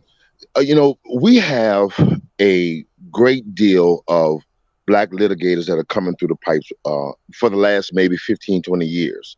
Right. The difference is none of them are looking toward criminal law. They're mainly going into civil litigation and corporate law. Right. Southern University Law Center did a study on this about 12 years ago. And there was a huge question as to what's happening with black criminal defense attorneys. Okay. And the harsh reality is, take, for instance, you can Google this guy by the name of Ron Austin. Ron Austin is probably one of the better criminal litigators in Jefferson Parish. However, he left, he played both sides. He was first in defense, and then he went into the district attorney's office, and he left, just up and left, and went into civil litigation. However, a lot of them are just leaving the practice altogether. Let me guess. You said corporate and what again? Civil, you said? Yeah, corporate and civil litigation. Two things I got to say about that. First of all, I mean, it's the obvious answer as to why they leave to go to corporate, okay? But Tasha K, she chose a criminal lawyer. This was a civil case. Which is buffoonery, but continue. Yes. It was a civil case. And I'm sure there are civil lawyers down in black ones in Atlanta. And my thing is, and I'm glad you mentioned what you mentioned, because I thought to myself, okay, wait a minute. Black people probably don't have the reach that these white lawyers do. So they're thinking, you know what? They probably have more access to power than these black folks do. So that's why I'm going to hire the white lawyers. You're saying that is a fallacy then?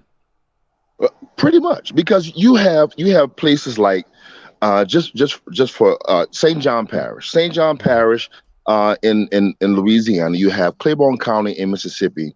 Right. You have Fayette County in Mississippi as well, where the judicial system is 100% black. Yet, it's sad to say, they're bringing in white attorneys from outside the counties and outside the parishes. And you know what's funny? Okay, now you think that black lawyers, you go to college or whatever, and you're thinking, you know what, and they read about how black history and how we're oppressed, and obviously the the crime bill and how many blacks are in prison, like pipeline, blah, blah, blah. Okay, I'm going to go into criminal law to save black folks. They're not doing that. Meanwhile, whites, when they go there, they're like, hey, wait a minute. And they have the whole social justice warrior type of mentality. And eventually they're the next Bernie Sanders. And eventually you become maybe get into politics, and eventually you can become president of the United States or something like that. So they're looking to, you understand? So it's money that they're doing it, but they're not, it's just a very selfish thing. I mean, Becca Zito, what's going on, man? Hey, I just wanted to say real quick, I live in Georgia, and the vast majority of lawyers here are civil litigation, like I believe Q just stated. They're looking for money. They're looking for people that have crashed their cars. They don't want to go into, criminal law. And when it comes to Tasha K, the vast majority of people in Atlanta, 51% of the population is black. It just doesn't make any sense why she had a white lawyer. And maybe that's why they ruled against her, to be quite frank. I'll tell you this, and I'm gonna say this and I'll get off. I can name about maybe 15 lawyers, including myself. I left the practice in 2009 and haven't looked back. That have left the practice and just went off to other things. Now we have in Louisiana it's called the Lewis Martinet Society, and actually this function was put together. I want to say in the 1950s. I can't remember the off the top of my head, but it was put together only because black people were not selecting black lawyers as they should. So the Lewis Martinet Society got together to promote black attorneys. Also teach professionalism within black attorneys, because during the 50s there were no white people that were trying to train black attorneys. You follow me? But Q, so let me ask you this question, Q. The reason that they believe that is because most of them want to cop out.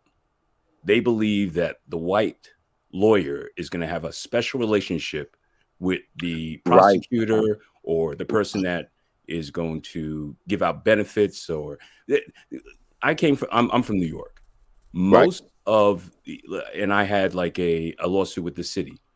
Everyone directed me towards white people because they said, go ahead. It goes back to the doctor that did the Black Doll study, man. They think that white ice is just colder. And it's actually not. So, some of your better criminal litigators on both sides, or your litigators as well as your defense attorneys, are black. Jefferson Parish has the most racist history in the South. If you ever studied Nappy Yankee, if you ever get a chance, study a gentleman by the name of Harry Lee. He was an Asian sheriff, and he was worse than Trump. Really? But yet we have 5 judges that are sitting on the bench, and they all are black, and we still face the same issues. Black attorneys want to practice civil litigation now. Wow, insanity, man! But they want to practice civil litigation primarily because they want to get paid. They know that black defendants more often than not don't have the money. They're not going to get that $3,000 retainer. Right. Well, Willie Gary pretty much set a precedent for black civil litigators, and that's what really started pushing black attorneys into that realm of law. You know what I'm saying? But still, what Willie Gary has done is like catching lightning in a bottle. I want to say that he made his mark on the legal world when he sued. I want to say it was one of the aspirin companies. Man, I think I was in junior high school. He sued one of the aspirin companies. So from that point on, he started getting a lot of corporate clients. But that's like catching lightning in a bottle. You'll never have 2 Willie Garys, just like you'll never have 2 Michael Jordans. Or Johnny Cochran's either. And Willie Gary's in his 70s right now. What I want to know, and what's up, information man, the problem I have is, okay, Johnny Cochran, he was in the 90s, early 2000s. What happened? I mean, he was in criminal law. And he drove around a Rolls Royce. So Right. so if it's about money, he figured out a way to monetize this. There's nothing wrong with He had a getting paid. diverse practice, though. Yeah, right. He did.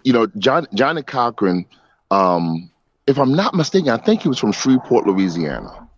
Okay. He had his hands in a lot of stuff. But Nappy, to answer your question, man, we have some black defense attorneys. They'll just never be on the level of Johnny Cochran. I hate to say it. Nappy But the Yankee, reason also is that a lot of these guys are not likable. Yeah. let me give Right, you right. let me give You a got to be likable analysis. to be in front of a jury. You have to have some charisma to convince them. And of the your closest point of view. I've seen is Ron Austin. He's an awesome attorney, but he doesn't want to practice criminal law. Let information man jump Let me in for a just second. add a couple of things to this. I'm in the West Coast, born in the Hey, East information Coast. man, what's going on, man? What's going on?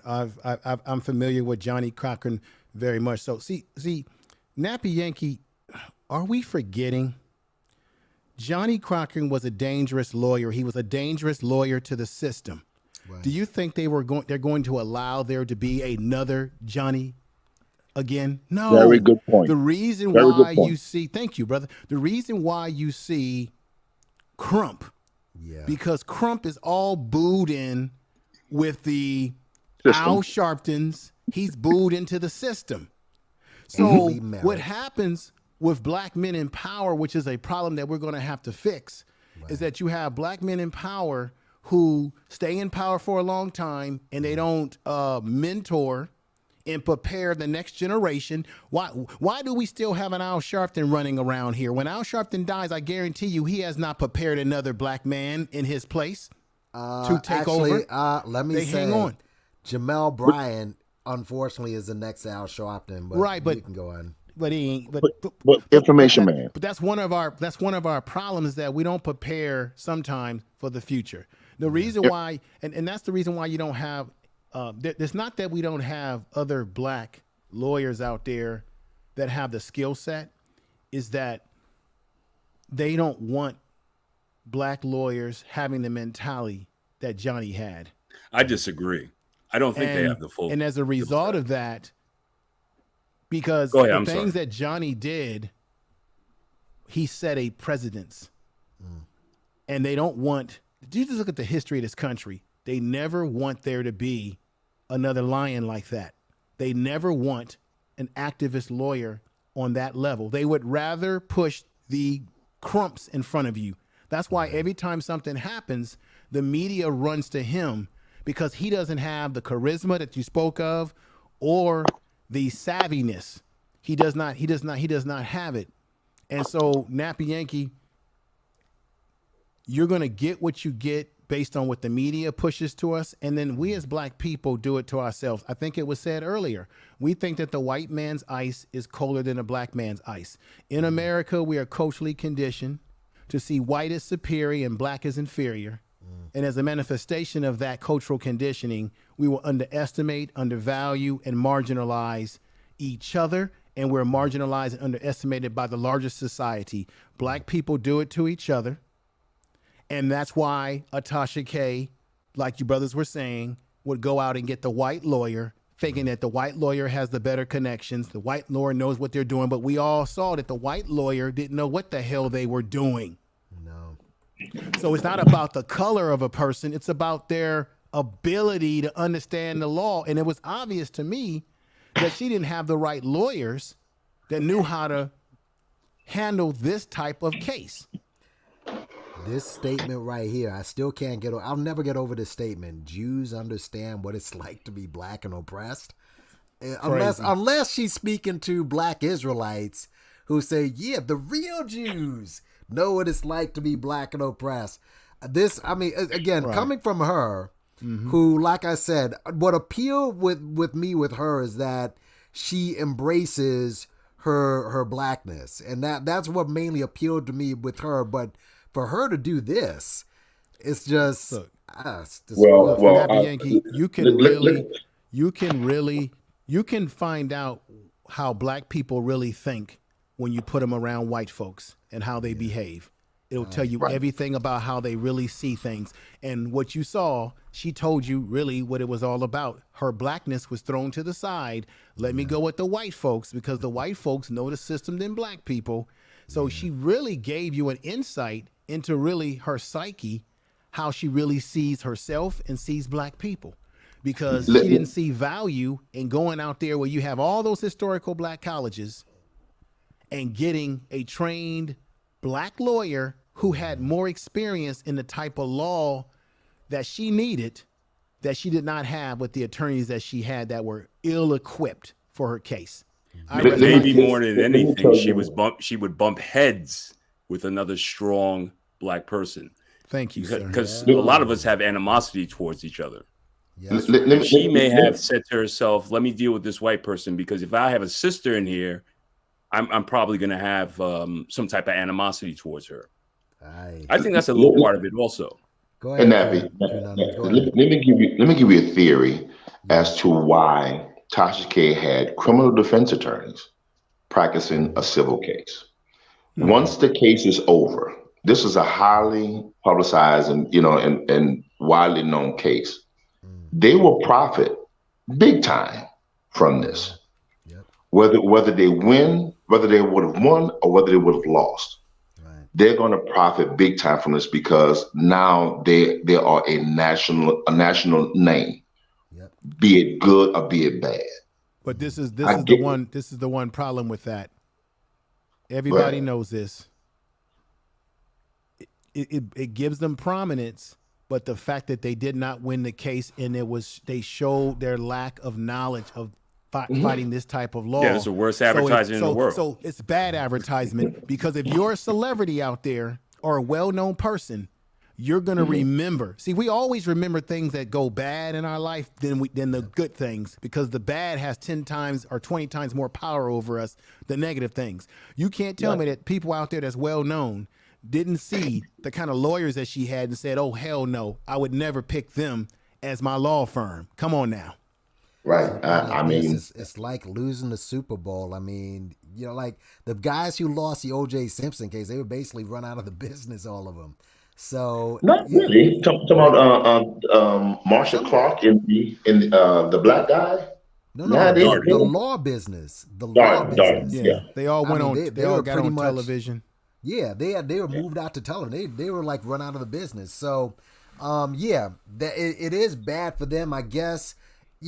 Any publicity, bad publicity, good publicity, it was kind of good for Tasha K because, like I said, 15,000 in her live chat, and people, even if it's again, what she said about Cardi B, she wasn't trying to prove that Cardi B is a degenerate. We know this. She just tried to make out that she had herpes. She didn't.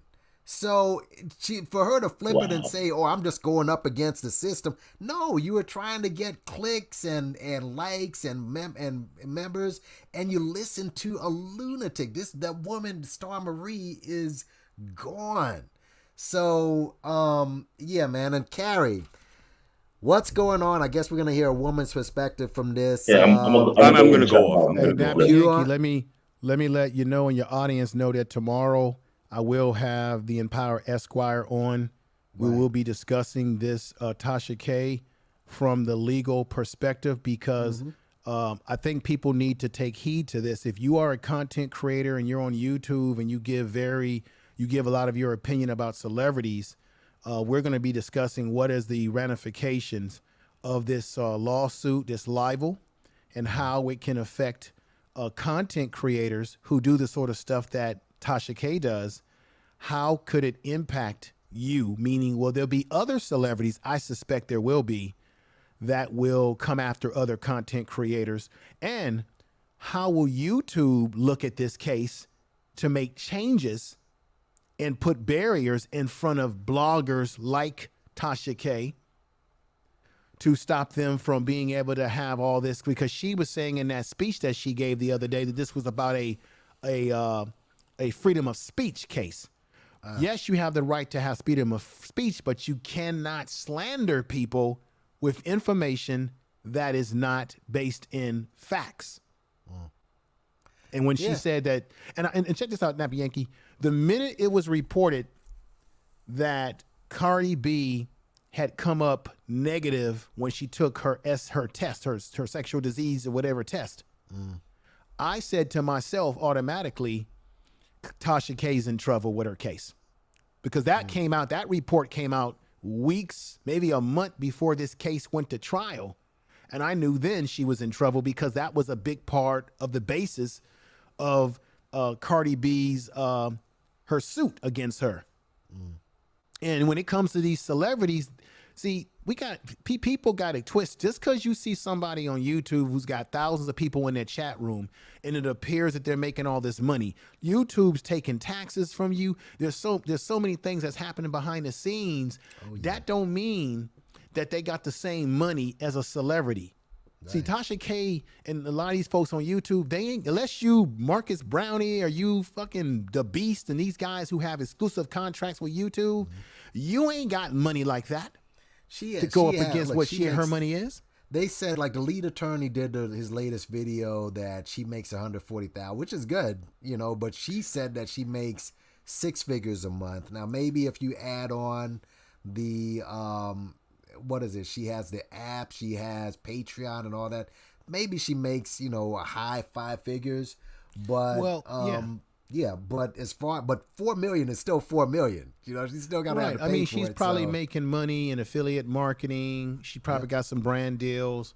She's making the AdSense. But remember, YouTube takes 30%, you get 70%. When it comes to the AdSense, it's a 50-45 split. YouTube gets 50% of that, or it's Google.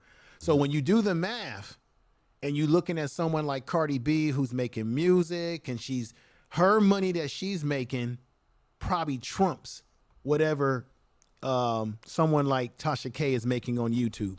The only people on YouTube that got that type of money as YouTubers is that white dude called The Beast, and he's got an exclusive contract with YouTube. He's making millions of dollars every year. And then you got my brother Brownie. You got the brother who's got the tech show. Yeah, PewDiePie. He's making a lot of money off of YouTube because everybody in the tech industry goes to that young man and say, please market my product. So he's the only, those type of YouTubers are probably the only ones that have that type of long green. Yep. Let's keep it real. Yeah, that's true. Okay, because y'all not gonna like what I'm gonna say, because those folks that's making that kind of money, for the lack of a better word, they're not on the chitlin circuit. Some of us are on the chitlin circuit. Yeah, if that. A lot of us are on the homeless circuit, bro. We're like on the corner circuit in the street and shit. So I mean, when it comes to Black YouTube, come on, man. Black YouTube is not as big as you think it is. We're like a little ant on a dog's ass. Yeah, man. In the bigger picture of YouTube, when you look at movers and shakers on this platform, we're just little small island to ourselves. And we think when you get someone like Tasha K that's got 15 people following, we thinking that they the biggest thing, when actually in the biggest sense they're not even there. Yep. Yep. Now, she said this. I don't know if you remember this, Nappy Yankee. Tasha K says something about being concerned about losing a TV deal because I guess apparently she's been trying, or she's in the works for some type of production on television. So I think this could possibly hurt her, maybe it's not, with getting that TV deal, because she spoke of that, having that concern about her TV deal. Well, she said she turned down a lot of deals, so we'll see with that, but that's what she said. But look, we're gonna see with what goes on with that. But yeah, man, I just find this weird when I see this, and again, but you're right. When she gets in front of white people, I guess you're right about that. Carrie, what's going on? Yeah, I just think I have a similar reaction. Just the statement she said about Jews was just bizarre, right? That's weird. That again, it's so weird. That was back in 2019. That really surprised me that she said that, made that statement, because they don't no one has a similar situation to us. It's just facts. So, and thank you, Conundrum, for the $5 super chat. Yeah, that was nice of him. Go ahead, Carrie. Yeah, I wonder.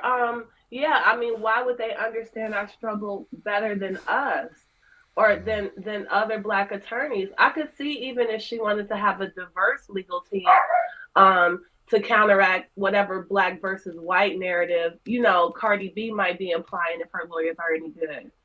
But to have only Jew lawyers and to laud their Jewishness is just. And by the way, Cardi B had white lawyers as well. They all get these white. No, I can understand how it would have been a bad look though if Cardi came in there with her all white team and Tasha came in with her all Black team and Cardi painted her as the angry Black woman.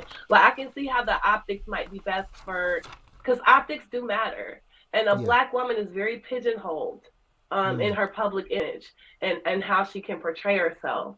So I could even see having a diverse team, Right.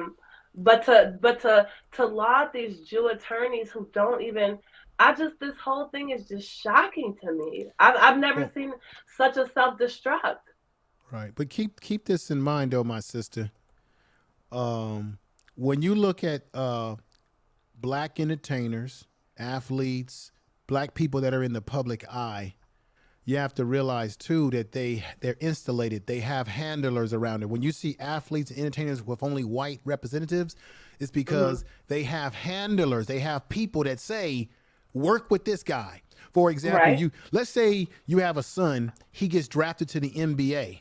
So he gets a big contract. Now the owner of the team who's white, or the agent who's white, and your son says, hey man, I want to buy a such and such car. That white agent or white team owner will say, oh, I got a dealership. I got a buddy who has a dealership. Why don't you go down to his dealership? I'll make sure he gets you the best goddamn car on the lot. So that's what they do. And the same thing with us entertainers. When we start getting money as Black people, people start to come around us and they start insulating us from the Black community, and they start giving us and advising us on who we should work with for lawyers and everything. Well, who's to say that Tasha K potentially isn't any different when she says she has a company, a brand behind her? And if she's associated with I don't think anybody really knows the truth about where she came from. As talented as she appears to be, she did kind of pop up. She doesn't have this organic struggle of having had a blog. Like actually, she came up just the same way that we came up. She came up from basically using her phone, and so she did come up. She did pay her dues. But same thing as Marquise Brown. Maybe, but I could see his point too. Like maybe that's what we think, and that's not necessarily so. Because if she was independent as we thought that she was, none of this adds up. It doesn't add up. Keep this in mind. Tasha K, I'm not making up the words for her. She has repeatedly say she has a company, and then there's a company that manages her. She has a management company behind her. So when I talk about handlers, who's to say that she got her lawyer recommendation from the company that she's partnered with? Maybe they recommended these lawyers to help her. Because in that video, she talked about, I think there was a video where she said out of her mouth that the company is had urged her a long time ago to squash this situation with Tasha, anybody would recommend that with Cardi B, because they said it was bad for business and because of the TV deal she was talking about, brother and sister. Wow. See, check this out right here. I was showing this right here. This is a lawyer in I guess he's in Atlanta. White guy, Drew Finley. I've never heard of him before, but you see him, and who's this? This is Dolph, a client. Young Dolph, it was a client of his. All right, and Young Dolph, he was an underground rapper who's got another sister, Young Miami. I guess she's an artist, and look at this. All of these guys, And, but Nappy Yankee, this is nothing new, brother. King All you got to Von. do is go. If you go back, oh my God. If you go back to vaudeville shows, minstrel shows. You go all the way back to when black people were tap dancing and all this sort of stuff back in the 60s and 50s and 40s. They always had a Jewish manager or a Jewish lawyer. This is nothing new. It's been a tradition that has been continuing into the 21st century, brother. And Jewish guys I think my who dad screw always you over. okay. I mean, I'm sure you heard about Stevie Wonder. I spoke about this before. His manager who died, okay, the wife sued Stevie because I guess she was promised Stevie's to be paid from Stevie's royalties and shit or something like that. The wife, okay, and you got Stevie with these timeless songs, and this woman who did nothing but spread her legs for basically his lawyer, me? and she gets she's getting Are you talking about his wife? No, not Stevie's wife. Stevie's manager, the lawyer. Okay, I was about he to had say, passed. my God, Nappy. No, I'm okay. I made okay. Okay. But so but basically, the wife of his manager who died, white woman, is suing Stevie for royalties that she's supposed to get. I'm like, what? Right. This right. is the type of stuff that happens. It definitely happens. Let me, Nappy Yankee, a lady 747 makes a really interesting statement here. She says that Tasha K has a criminal past. I thought she has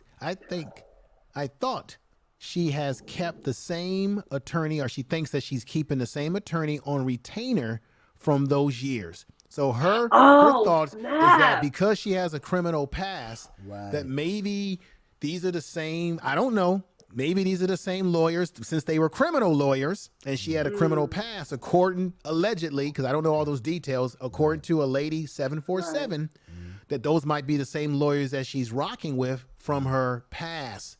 That's a very interesting point. One of the things I had admired about Tasha K was her ability to see through bullshit. Like, she saw through Jaguar Wright when so many people were finessed by all of her fast talk. And that's when I was really like, okay, Tasha, when she's sober, she's really a talent. Like, she can see things. And that's but for her thing, to be so easily finessed by these unqualified, they don't even have the look. I mean, they look like criminal attorneys. I mean, maybe she does have a drinking problem. I never even thought about that. All these people you're seeing, look at them, Boozy, all right, Little Baby. I mean, these are all current clients. Cardi B, they're being unbelievable. Yeah. But Nappy Yankee, like I was saying, they're being recommended to go with that guy because check this out. They can't wait to get that money back. If they're in an industry and they're working with this lawyer, then the other artists are saying, hey, go with this guy. He helped me with this. He helped me with that. So now this one white lawyer, he's getting a monopoly on all this black talent, just like in the NFL and the NBA when you get these white agents getting all the talent. So this is just the way it is, Nappy Yankee. It's a shame that we're still in this shit in the 21st century, but it is what it is. We got to do something about it, but it's crazy. Brother, I'm going to step down off the panel. Absolutely. I'll be listening from afar. Keep up the good work here and what have you. But to make sure you check out the show tomorrow, I'll have the Empire Esquire on, and I'm going to ask her these questions about did she have the right lawyer? I'm gonna, clearly not. Yeah. She did kind of speak on that. And for guys who want a preview, check out Empowered Esquire's page because she did do a preview of that, and she's gonna go more into detail. There's now more happened in the case. And let me just say this before you go: LeBron James, who I thought was crazy back then to bring his own boys on, and this is back, I didn't realize it because a lot of guys just bring their crew, like hanger-ons and so on. That dude had a plan. And look at all the black men who he brought on, including Rich Paul and what have you, that he brought up. And I think that he's a guy who you should look at as a guy who these athletes can take an example of. Because Rich Paul is the guy now, as far as an agent's concerned. So if you're talking about people who you should recommended and brought up other people, LeBron James, with all the criticism he gets, he's the guy. All right. And I'm sure people recommended him and saying, look, go you choose this. And like, nah, I'm taking these guys with me, and look at what he has right now, bro. Yeah. Right. But you Yeah, know, man. we keep it's just a trip to me. We have children. Our children grow up with talents only to make white people rich. Yes. In the process of trying to make ourselves rich, that's backwards. That's a backwards process. Yep. Jewish other groups of people do not raise their kids to make other people rich. They raise their kids to figure out how to get rich off of your kids. Yeah. Hey, everybody, have a good night. I'll see you, Nappy Yankee. And what's going on, Identity with Hell? What's up, Info Man? What's up? All right, brother. Good to hear you. All right, Nappy Yankee, I'm Same going to here. listen downstairs. Thank you, sir. And everybody, Buy information, man. let me Bye, just say, lovely See it. lady. Take care. Peace. check out Information Man Show. Check out ACBN. He has a platform as well. And Identity Withheld, he has a platform. And Carrie from Sometimes I Get Carried Away. You can watch her work. And you know what's crazy too? You know, I know that you you know, are having issues with that dude, but the song Move Back, Let 'Em Work, you should just play that and loop that while you're doing your work. That You're song, talking about what song? okay, Identity Withheld. Move Remember Back? that song Move Back, Let 'Em Work? It's the song that what's his name? What's his name? I'm lost. Nappy. No, your I don't know that partner. He changed his name. Damn, what the fuck? The Asian, binary code. He had the song "Move Back, Let 'Em Work." That song.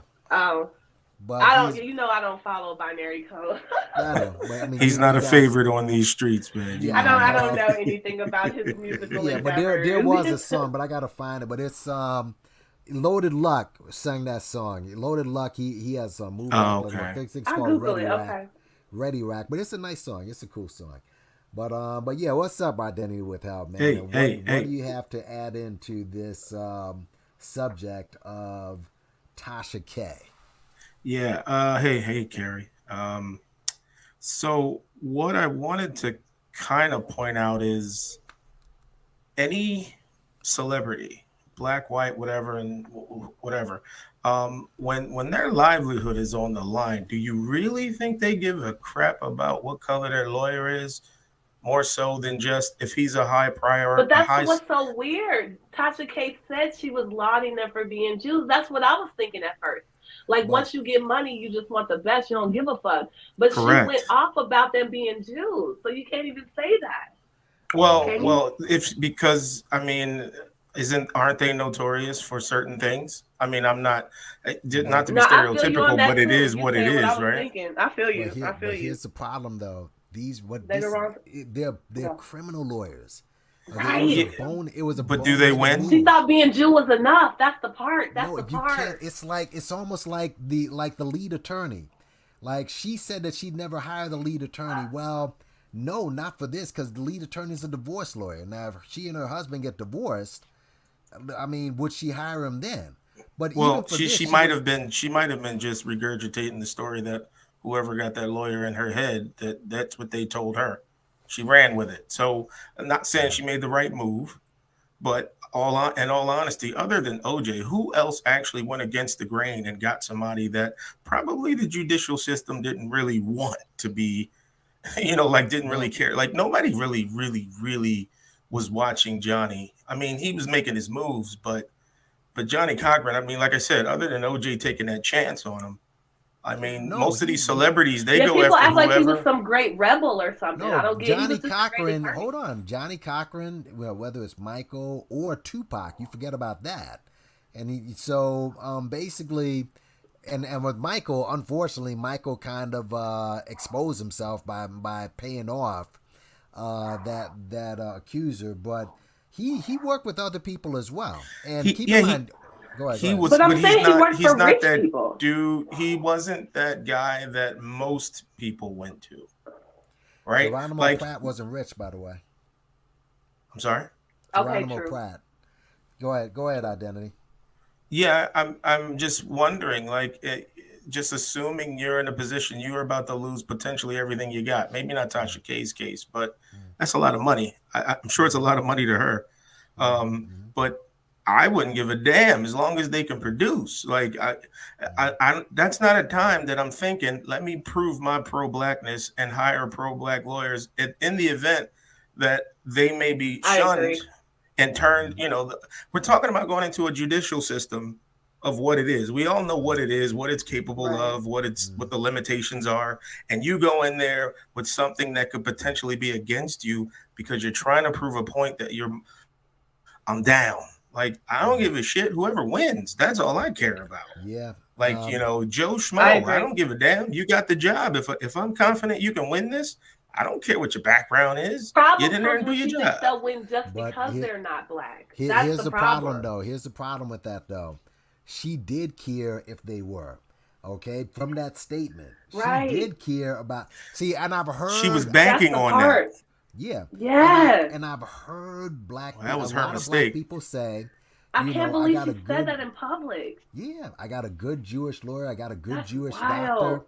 Yeah, I've heard people say many that. celebrities say things like that. Like, Yeah, but I they got to they call also get my the. Can Jews. I give an? Okay, Go there ahead. was one thing I wanted to point out about you have to get the right type of attorney, Mm-hmm. because there was a black celebrity who tried to stick with an attorney in his family who was unqualified. He was a real estate attorney, and those Jews. Do you know who I'm talking about? Which That one? sounds Um, familiar. MC Hammer. Well, MC Hammer, I think that was the extreme where he tried to help out the community, and he got egg on Not his just that face. though, he would not hire the appropriate attorneys. I don't know if you know that's a big part of why he got done in. And he refused to hire contract lawyers that knew about contract negotiation. And But having the wrong type of attorney against a corporate attorney is like having no attorney at all. But then You again, know? it's the same. It's again, that's more of a boneheaded move as opposed to it's the same boneheaded move in that, he hired the wrong type of attorney, but Right. had the right heart. Tasha didn't have the right heart at all, and she hired the That's wrong why I'm attorney. saying I agree with identity though. It's like it's no it's if it's a life and death situation, you just want the best attorney. So if I felt like there was a Jew attorney who could represent me better, I would go with the Jew attorney, right? The one who was best qualified. That's all I'm saying. I agree with that part of what identity said. When have Jewish people ever went for black attorneys? Yeah, but I mean, I they would have mean, to I have a mean, that's track not the record of world we winning. live in. Yeah. Yeah, they would have to have a track record of winning regardless. So that's what I'm saying. I honestly, race is off the table for me. I just want to know whether or not you can win this. Like yeah. I just like if everything I'm living for and existing for is on the line and being threatened, I don't give a damn who comes in and plays Superman. Just somebody. Like I Well, don't Yeah, I care want if to you win. I what want to win. background you have. yeah. All things being equal, I'm gonna pick a black woman, but at the end of the day, I want to win. Now again, I just don't think that's the time to prove blackness. I just don't think that's the time but where let me see, show the world that I'm supporting black people. Yeah, but you can Well, it run the might risk of be. a It high just risk of losing. but see, here's the thing though. Part of what she was trying to show in the case, part of the case was trying to prove that Cardi B was racist. That was part of that was part of why she claimed she was doing what she That's was right. doing. And even That's in her right. statement. So that is again, this is why I guess at best she looks hypocritical with her stance by choosing white lawyers but saying, "Oh, Cardi B called black women cockroaches and this and that." Yeah, What but a L! I'm so yeah. disappointed. She just took all the L's. Yeah, so this is why race in Mm. this situation is something that needs to be looked at.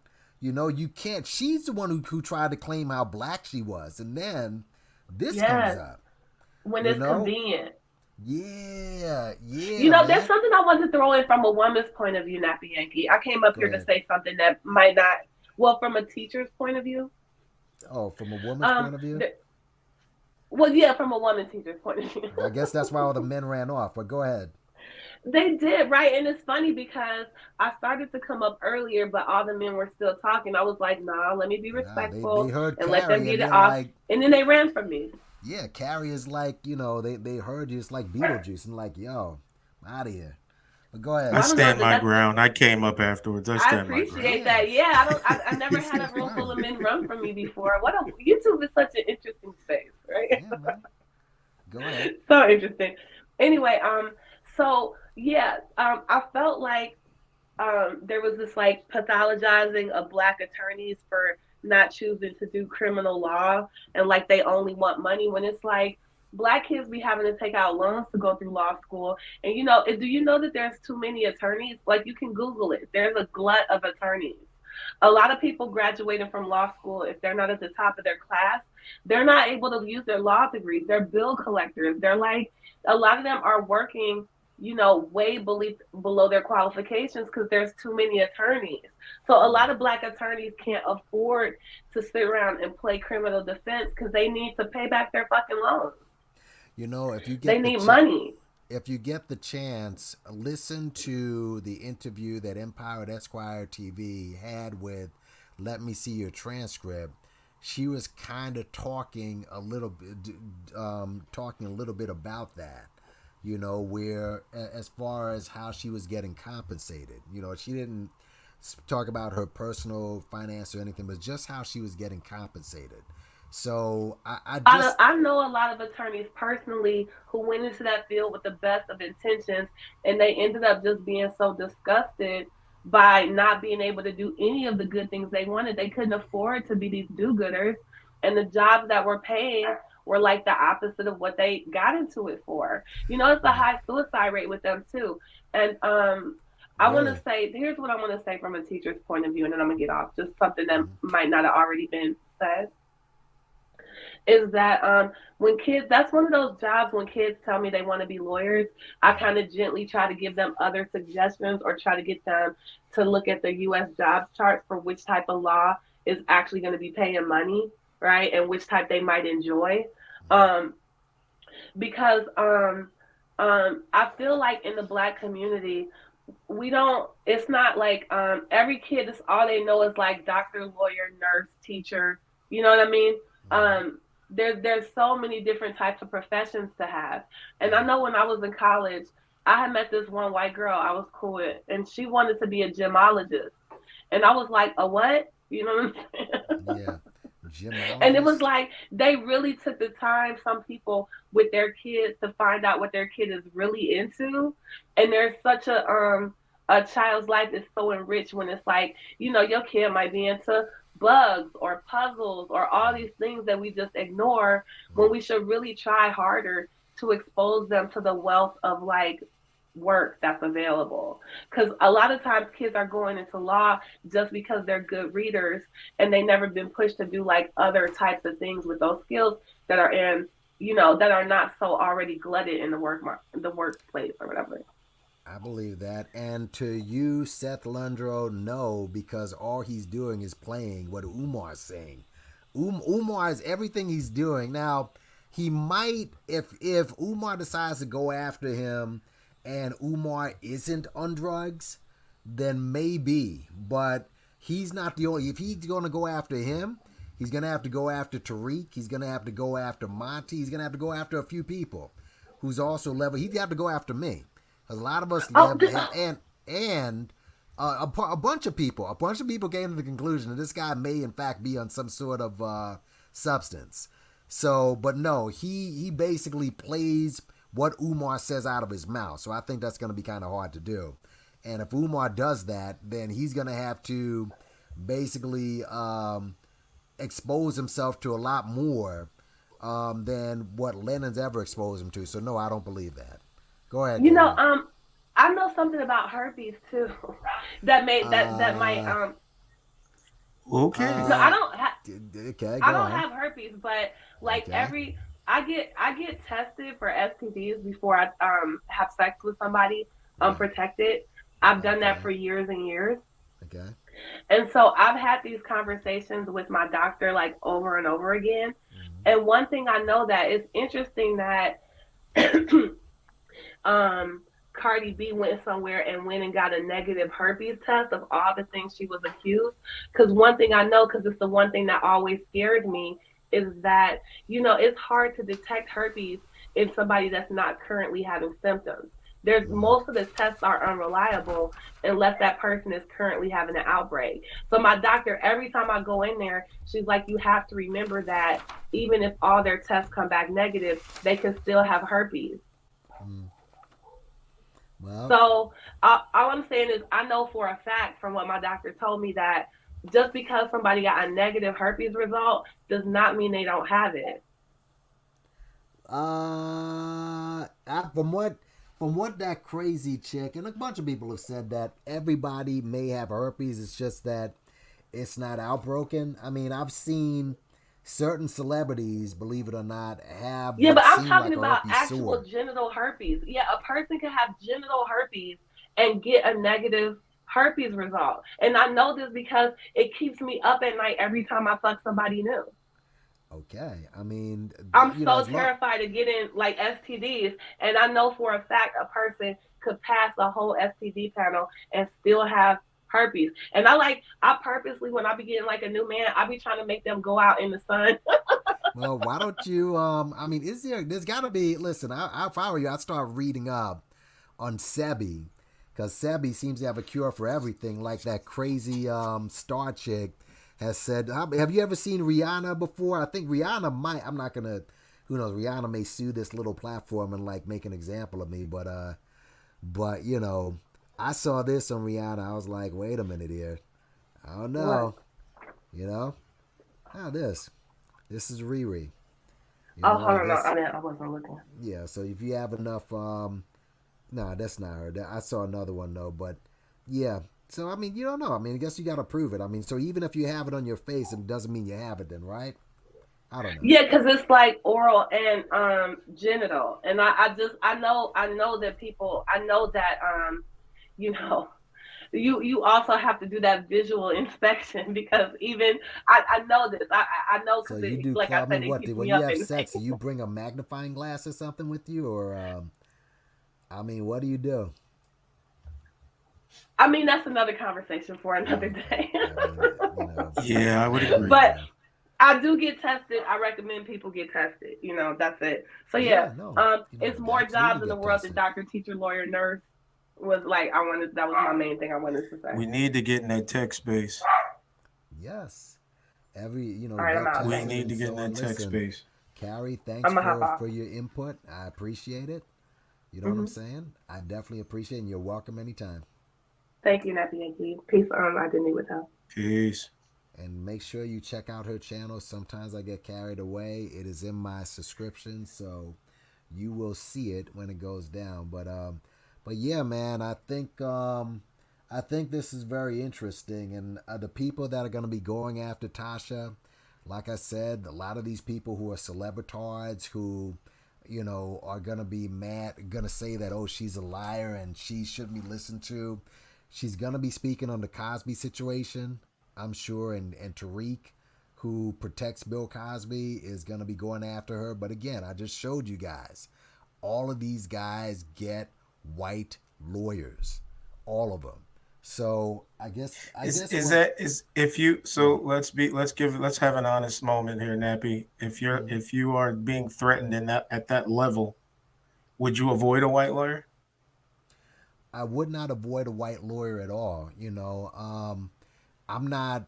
But the point. But again, she was the one who made this the issue.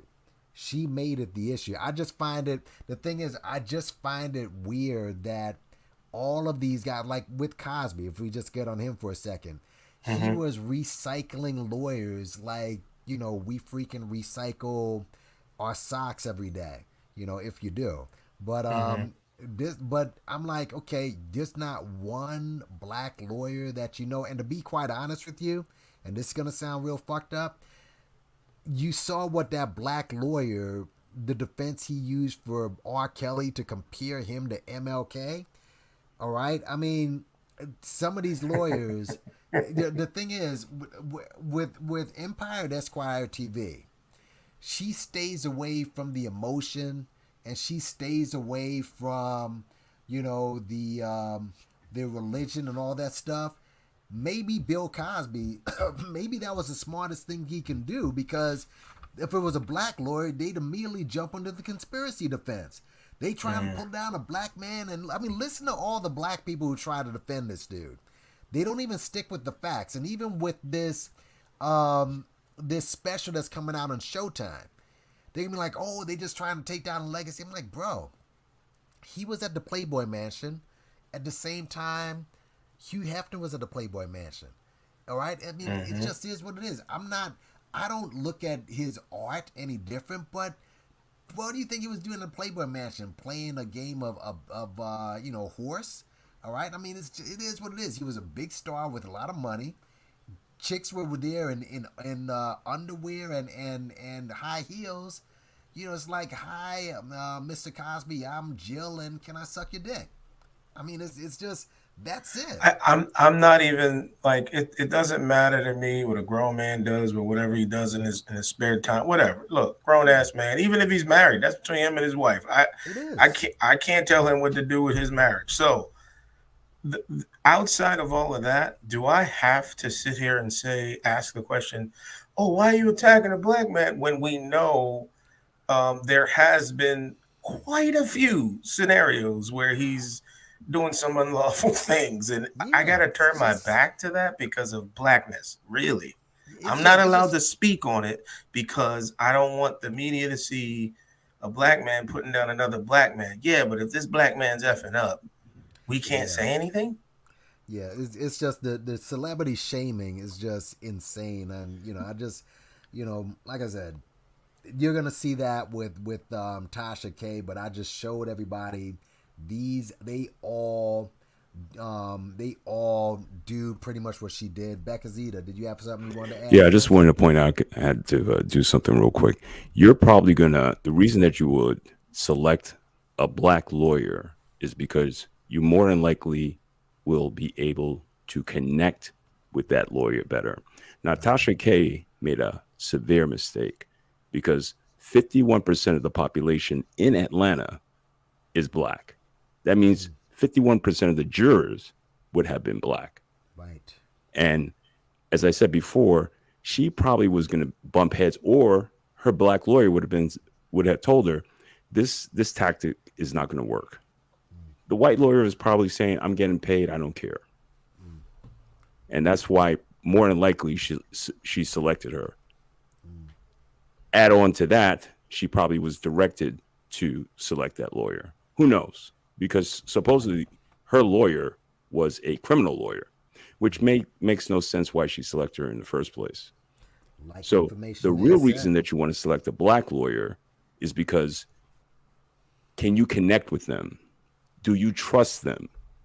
Are they charismatic enough to convince a jury that you are innocent, or that you should deserve to receive damages in regards to a civil lawsuit, so on and so forth? But the vast majority of black lawyers that I know, they're in civil litigation for the simple fact that it's easy. You get hit by a car, they can go to the insurance company. They know how to fill out the paperwork. They are not charismatic people. They are not likable people. That's the big issue. Now, this whole, the white man's ice is colder. In the jury system, it's an adversarial system. Right. That's the whole makeup of it. It's all about convincing people that your point or your side is correct. Absolutely, man. Does anybody disagree with that? No, not at all. Not at all, man. Again, I just don't think she thought of that. But again, I can understand identity withheld. I think when if you're in that situation, I think you're gonna think more emotionally than logically. You're thinking, shit. I mean, because I didn't even know this case was serious. I just heard a little banter here and there. I didn't even think that Cardi B was paying attention to this woman, which is strange in itself. Cardi B gets attacked by bigger media outlets than Tasha K, and you mean to tell me she took time out of her day to basically take this YouTuber, small YouTuber, let's face it. I mean, she's big.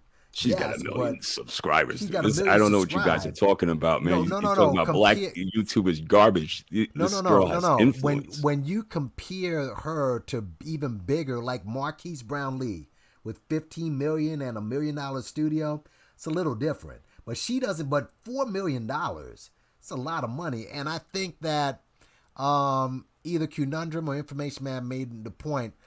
These CNN and Fox, they do the same shit, but they have a cash reserve to say, okay, listen, we'll just set this aside for people who want to, attack us for slander or whatever. We'll pay it out. It's just the cost of doing business. I don't think she has that type of cash reserve. $4 million. So that's. I think Cardi B may have been offended by the fact that.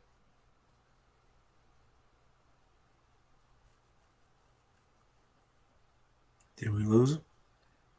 You there?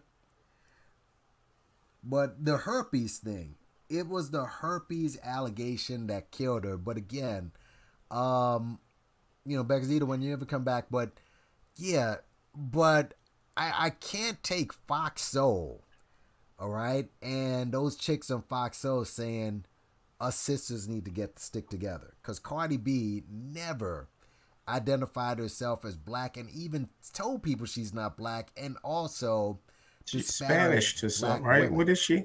She's Puerto Rican, she's Spanish, yeah. She's a white Spaniard, and she's Hispanic. She's Hispanic. She's never been to Spain.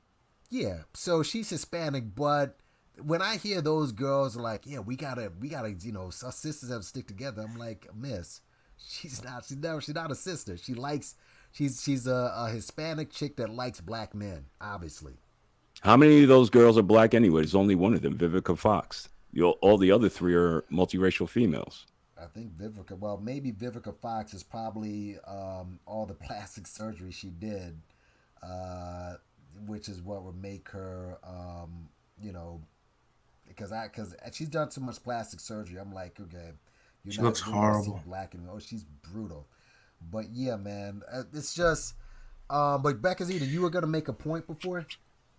No, just basically what I'm saying is that we should encourage black lawyers. We should hire black lawyers if you can afford them.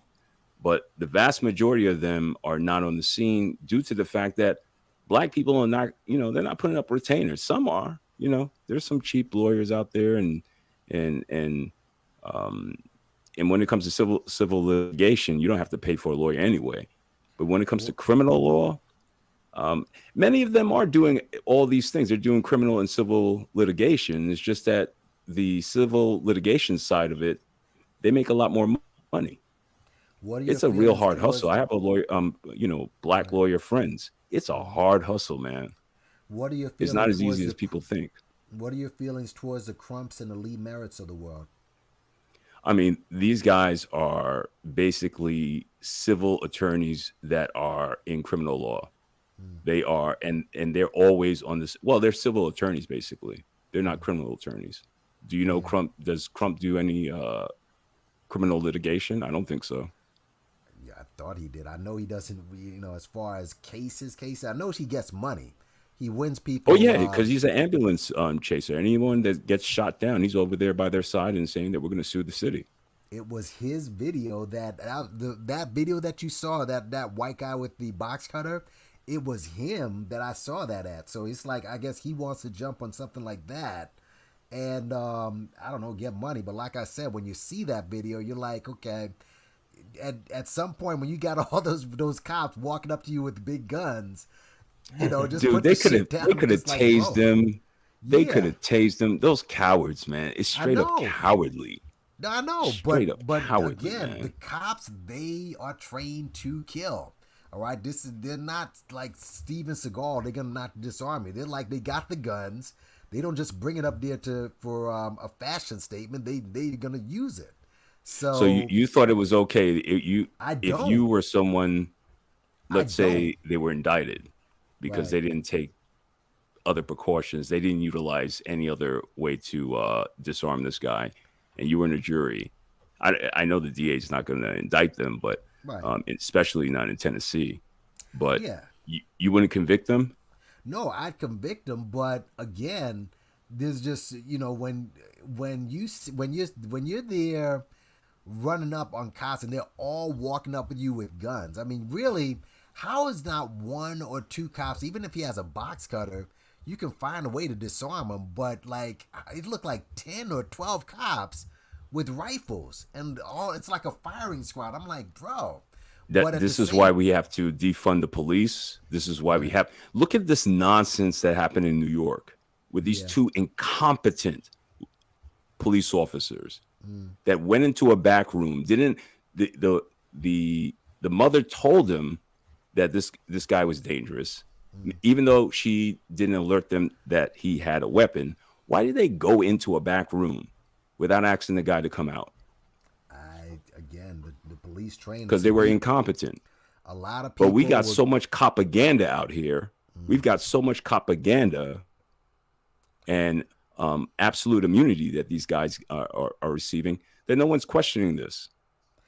That guy, you remember Eleanor Bumper, right, in New York when she got shut down, right? Yeah, I remember that. Yeah, but see, a lot of people, went after Colin Kaepernick for talking about the training of these cops and how short their training is. But look, it's playing out, when you see situations like this, that maybe they need more or better training or longer training, like a couple of weeks for training, give them a gun and you're trained and just go out there and serve and protect. But I don't think a lot of these guys are able to be capable of doing that, man. And listen, whatever job you're doing, I mean, if you mess up on your job and messing up means death, then I think that you need to reevaluate how this job is done. The problems with the police officers out here is that there's too much propaganda. We've got, if you look at the nightly news now, every time they're saying crime is up, more cops are being shot. Most cops are being, last year they died because of COVID and obesity. It had nothing to do with death. Now, what will defunding the police accomplish?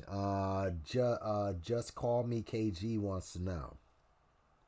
Well, let's look at the NYPD. They have a $5 billion budget. Look at the funeral that they had for this incompetent Dominican that died. Yeah. All of those guys, 35,000. I don't know if 35, because there's 35,000 NYPD officers. They probably had half the force out there. They all got paid, right? I know they did. To hang out at that funeral. Why are they not walking the beat if they don't want crime? Why don't they have a presence instead of being in cop cars riding around and eating donuts? Yeah. Wow. So we've got to stop, and it's black people too. What I mean, that supporting cops because they're not raising their children correctly, and then they're going to say, "Oh well, I can't do anything about it. Let the cops figure it out." Well, just understand that crime bill, and I've spoken about this before, the Biden crime bill. All right, understand that was a bipartisan bill.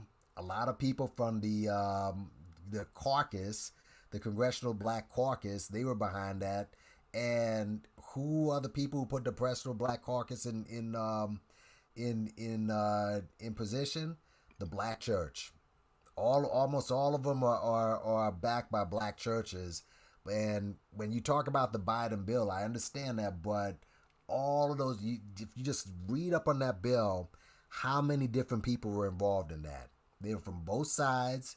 Yeah, you had Giuliani and Schumer making deals in the back room to get to get Giuliani what he wanted and to get Schumer what he wanted during that with that bill. So is that right? Yeah, Giuliani he asked for favors. I spoke about it in a video a couple of videos back. But yeah, there was a bipartisan bill. Everybody was down with that bill. All right, everybody, Republicans, Democrats, the Black Caucus, everybody. So look into that. When people say, "Oh well, Biden, he did the bill," no, that's everybody. Everybody was down with that. I know one thing: New Yorkers better watch out. Black New Yorkers better watch out for Eric Adams. Oh, he's a snake. Yeah. He's a straight up snake. He wears an NYPD hat. and he's got a red, black, and green scarf. He's a real snake. And he listen, he when he said that he was cool with stop and frisk, I mean that should have been a red flag right there, bro. So definitely, man. So but yeah, so that's basically it, man. What I want to speak about this Tasha K. Identity Withheld. Anything you want to add on to Tasha K and Yeah, I had a question. Sure, Because I did not see her actually, Tasha K actually say the whole Jew lawyer or Jewish lawyer statement. So she was saying this out of like, look at me, look like how was it? Let me show the post. I mean, if in case you missed it, this was the post. Sorry if I'm going back. That's what no. This was the post. It's actually in the image that I have on the on this, but yeah, this is the post that she said. This is the post that she said, and she said, yeah, hi, my legal team, Olga and Sabak, top 40, under 40, young, hungry, and Jewish. The Jews understand what it's like to be black and oppressed.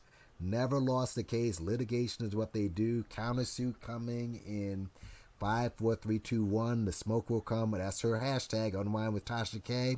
And this is from her Facebook back in 2019. It's still there. Okay, so this is before all of. I think she said that this lasted for 4 years, so I'm guessing this is when everything started. And the post had this, and this was part of the post, and this was part of the post. So yeah. Now, if you're talking about never lost a case, that's impressive, but it depends on the cases as well, and that is correct. The level of cases, That's I don't know. Obviously, we don't have all that information. We could probably Google it now that we know who it is, but honestly, like I said, in my opinion, I would always just look for whoever can win. Whoever I'm confident, okay, you can pull this off. Now, it might have been a feather in the hat to say, ooh, and they're Jewish too. Like, I don't know. Maybe in her head, yeah, it's probably the ice is colder. It might be, I mean, she didn't prove. It's about proof. Like, here's another example. I don't know if you guys caught Joe Rogan decided to stick his foot in his mouth this week. I don't know if you guys caught that. I didn't. I listened to Joe Rogan too. Well, here's what Joe Rogan did. Joe Rogan, let me, because Becca's I'm sure you're going to have an opinion on this, but Joe Rogan had made a statement about, black, hold on a second, let me just get this real quick, but, Michael Eric Dyson, here it is. No, no. Let me keep going down. But here it is. Joe Rogan and the white guest. So let's hear it. And hold on, let me. Fair use. Yeah, fair use. No, this is audio, so I'm sure they're not. Okay. Yeah, I'm not going to show this. Hold on, but let's go ahead. On Joe Rogan's podcast, taking a guest on the show, psychologist, and a conversation about race on Joe Rogan's podcast, taking an uninformed turn. A guest on the show, psychologist and commentator Jordan Peterson, questioned the racial identity of prominent black professor Michael Eric Dyson. You may have seen Dyson on this program before, so take a listen to what happened on that podcast. Depending on who you ask, either you're a voice of reason and rationality and personal responsibility, or you're a voice of intolerance and bigotry and anger and hateful sexual oppression. What did Michael Eric Dyson call you? A mean, angry white man. And a mean, angry white man. Yeah. Hilarious. Yeah. You're not mean at all. Yeah. That's what's dumb about that statement. It's you're not mean at all. I am white. Actually, that's a lie too. I'm kind of tan. And he was actually not black. If you're tan, he was what sort the am I? Because I'm darker than you. Yeah. That's ridiculous. Yeah. But neither of us are white. Well, I'm Italian. And he was brown, not black. Well, isn't that weird? Yeah, it's really weird. The black and white thing is so strange because the shades are so tan and brown. There's such a spectrum of shades of people. Unless you're talking to someone who is like 100% African from the darkest place where they're not wearing any clothes all day, and they've developed all that melanin to protect themselves from the sun. You know, even the term black is weird. And when you use it for people that are literally my color, it becomes very strange. Now, the reason I played that statement is this, all right? Because Joe Rogan, and I got to tell you, bro, because I've heard other people say this, and I think we're gonna find out. We're gonna solve the Mideast crisis before we figure out why any black person likes Joe Rogan. I've just heard it before. There are black people out there who said, "Oh, I like Joe Rogan." I'm like, why? Okay. I mean, but most times his guests are more of a prominent figure than he is. I mean, I listen to Jordan Peterson a lot, so I see him a lot on Joe Rogan, like clips and stuff. So that's how I know Joe Rogan. You know, it's more of the people that I've been finding, and they're like, oh, he was on Joe Rogan. Okay, I'll listen. Now, Joe Rogan, out of everything he said, what was the thing do you think that got him in trouble? What was I would assume it was the part of assuming that people of darker color don't wear clothes. Bingo.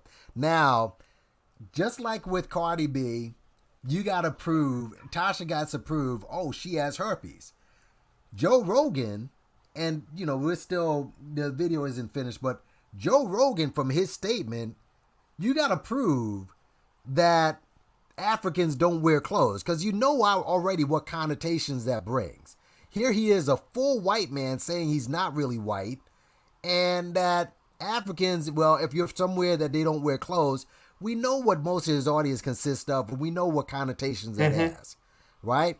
So, and Becca Zeta, he said that, I think they said that Michael Eric Dyson really wasn't, I believe he just said he wasn't black, but yeah, that's what I got from him. agree. I kind of actually agree with him. I think I actually was trying to get that clip. That was on, because I never watch, what's this guy's name? Don Lemon, I think his name is. But I passed through I passed by and I saw it. But and I saw Dyson was on there, so I listened real quick. And I think they were more offended, actually, if you played the whole clip, that they were calling Dyson a non-black person. Like he's not really black, but I didn't hear the whole. You just played a clip. I think they showed like a excerpt of the conversation, which is go ahead. But here's the thing with Dyson, and I'm just gonna let you listen to this because Dyson has done this before, and understand something. Dyson is a guy who a lot of us when we were younger looked up, and he was that guy. He was like, "Yo, this brother's spitting it," and blah blah blah. Listen to how he refers to Joe Rogan. Let's just play. Okay. Michael Eric Dyson, professor of African American and Diaspora Studies at Vanderbilt University, joins me now. He's the author of Entertaining Race, Performing Blackness in America. Another book? Professor. Thank you for joining us. Another book? He crunches them out, man. He crunches them out. All right, let's continue. So your name was dropped because, here's why. Because you have previously debated Jordan Peterson, but and they mentioned it, right? He said, you called dude, he said you were, I don't know, something an angry white man or something like that. Or mean, I forget. Let's go beyond these two guys. Talk about what's really happening here. Is it really that perplexing to people that Black America exists in all kinds of shades? That doesn't change the Black experience in America. Not at all. Thank you for having me, Brother Don. You know, you would hope they were joking, because if they weren't, this exposes the vast lethal ignorance at the heart of so much whiteness, whether intentional or not. We all know that Black is not a phenotypical reality. We're not talking about a genetic predisposition toward darker skin. We're speaking about an existential context. We're talking about a philosophical idea. We're speaking about rooted cultures in deep histories that have vast traditions that have generated complicated identities. And we know that Blackness, in terms of its identity, ranges from vanilla vitality to chocolate charm. and all ranges in between. So it's not about shade. It's not about a kind of inherited characteristic of race. Race is, as we've been arguing in school, and I would advise Dr. Peterson and Brother Rogan to take a class. When we talk about race as a social construct, what we're saying is it's not about a biological determinism. It's about an inherited set of beliefs that depend upon a society to imbue it with meaning. And therefore, it's not simply about who you are, your skin color, your hair, your shade, and tone. Now, while they unsuccessfully challenged my blackness, they damn sure proved their whiteness, indifferent to history, oblivious to truth, and indifferent to reality. Mm-hmm. So just that it was kind of a weird thing to say, to refer to people as black. That's what he said. It's weird to refer to people as black unless they are from Africa, not wearing any clothes. Yeah. There's a fundamental misunderstanding, as you've been pointing out, of what it means to be black. Absolutely. They're hearkening back to Joseph Conrad's Heart of Darkness. Brother Rogan is smarter than that. People who are in Africa who don't wear clothes, who have deeper melanin, was he speaking about thousands of years ago? Is he talking about today when he refers to what it means to be African, when he refers to what it means to be black? Are you that obtuse, indifferent to truth, ignorant about traditions? But yes, so many people are. This is the same kind of ignorance that fuels the belief that CRT is being taught in elementary school. This is the same kind of ignorance that would have us believe that 1619 is an anti-democratic, anti-American project. This is the nature of the whiteness we continually confront. This is willful ignorance. This is not, oh my God, I just don't understand it, it's too complicated. No, what's too complicated is to acknowledge your whiteness, your privilege, your perspective, the shades through which you view the world, and the ways in which whiteness provides a kind of lens through which we view it. So yeah, they know better than that. I just want to stop that for a second. By the way, fuck Mm-hmm. Don Lemon. But if that's the case, and this is willful ignorance, and they're proving their whiteness, why does he keep referring to Joe Rogan as Brother Rogan? He did this when he was debating Jared Taylor, a full-blown open white supremacist, called him Brother Jared. Again, this is the guy who we came up with. That guy, this brother put it down and this and that. And now it's Brother Rogan after he said something that was so, blatantly had racial overtones in his brother. It's just like, Dyson is the true brother with spectacular vernacular, by the way. It sure does. Yeah, and that is, I mean, we've never seen the likes of that with intellect, right? I mean, and he'll switch up with a Tupac verse on you real quick. Yes, Mixmaster Dyson, I call him. We've never seen anything like that combination. So I think that's enticing to some. But he uses a lot of $10 words that don't mean anything, though. He sure does. You don't think so? Yeah, he does. So I mean, like part of it is entertainment, and he does understand that this is how people know him. Like, and he does it so effortlessly. Like, it's like I don't think he's sitting there writing it down and then reading it. He's just talking. Like, this is him talking. Like, it's crazy how to just watch it and just how it unfolds. And sometimes he's using words you got to go Google. Absolutely. But calling Joe Rogan brother, like, I mean, he does that. Usually he does that to anybody he's either debating or things like that. I think what Peterson and Joe was doing, they were taking it to the literal sense of, black. Like, what's black? What's black? You call me white, man. That's called. I don't know if Dyson can complain about them with their opinion of black when the whole thing came from him saying you're an angry white man. Like, I think he opened up the gate and they walked right through it. Like, okay, you want to play that game. Now, Rogan's statement was, I mean, you can look at it as okay, I'm thinking logically, the only way you're going to get your whole body that dark is to be exposed fully by the sun, right? To the sun. Now, does that mean he knew enough to say without any clothes? right? Like, did he use it that way, or was he just speaking in an ignorant manner of, you got to be from Africa wearing no clothes? I mean, but maybe he's thinking bone in the nose. Maybe he's thinking, like, I don't know. I couldn't read exactly how, like, does he know what he's saying based off logically thinking? He's a comedian too. You got to keep that in mind. Also, That's he's true. a comedian. Rogan? He's a He's comedian, been so in I don't media think for his, how long though?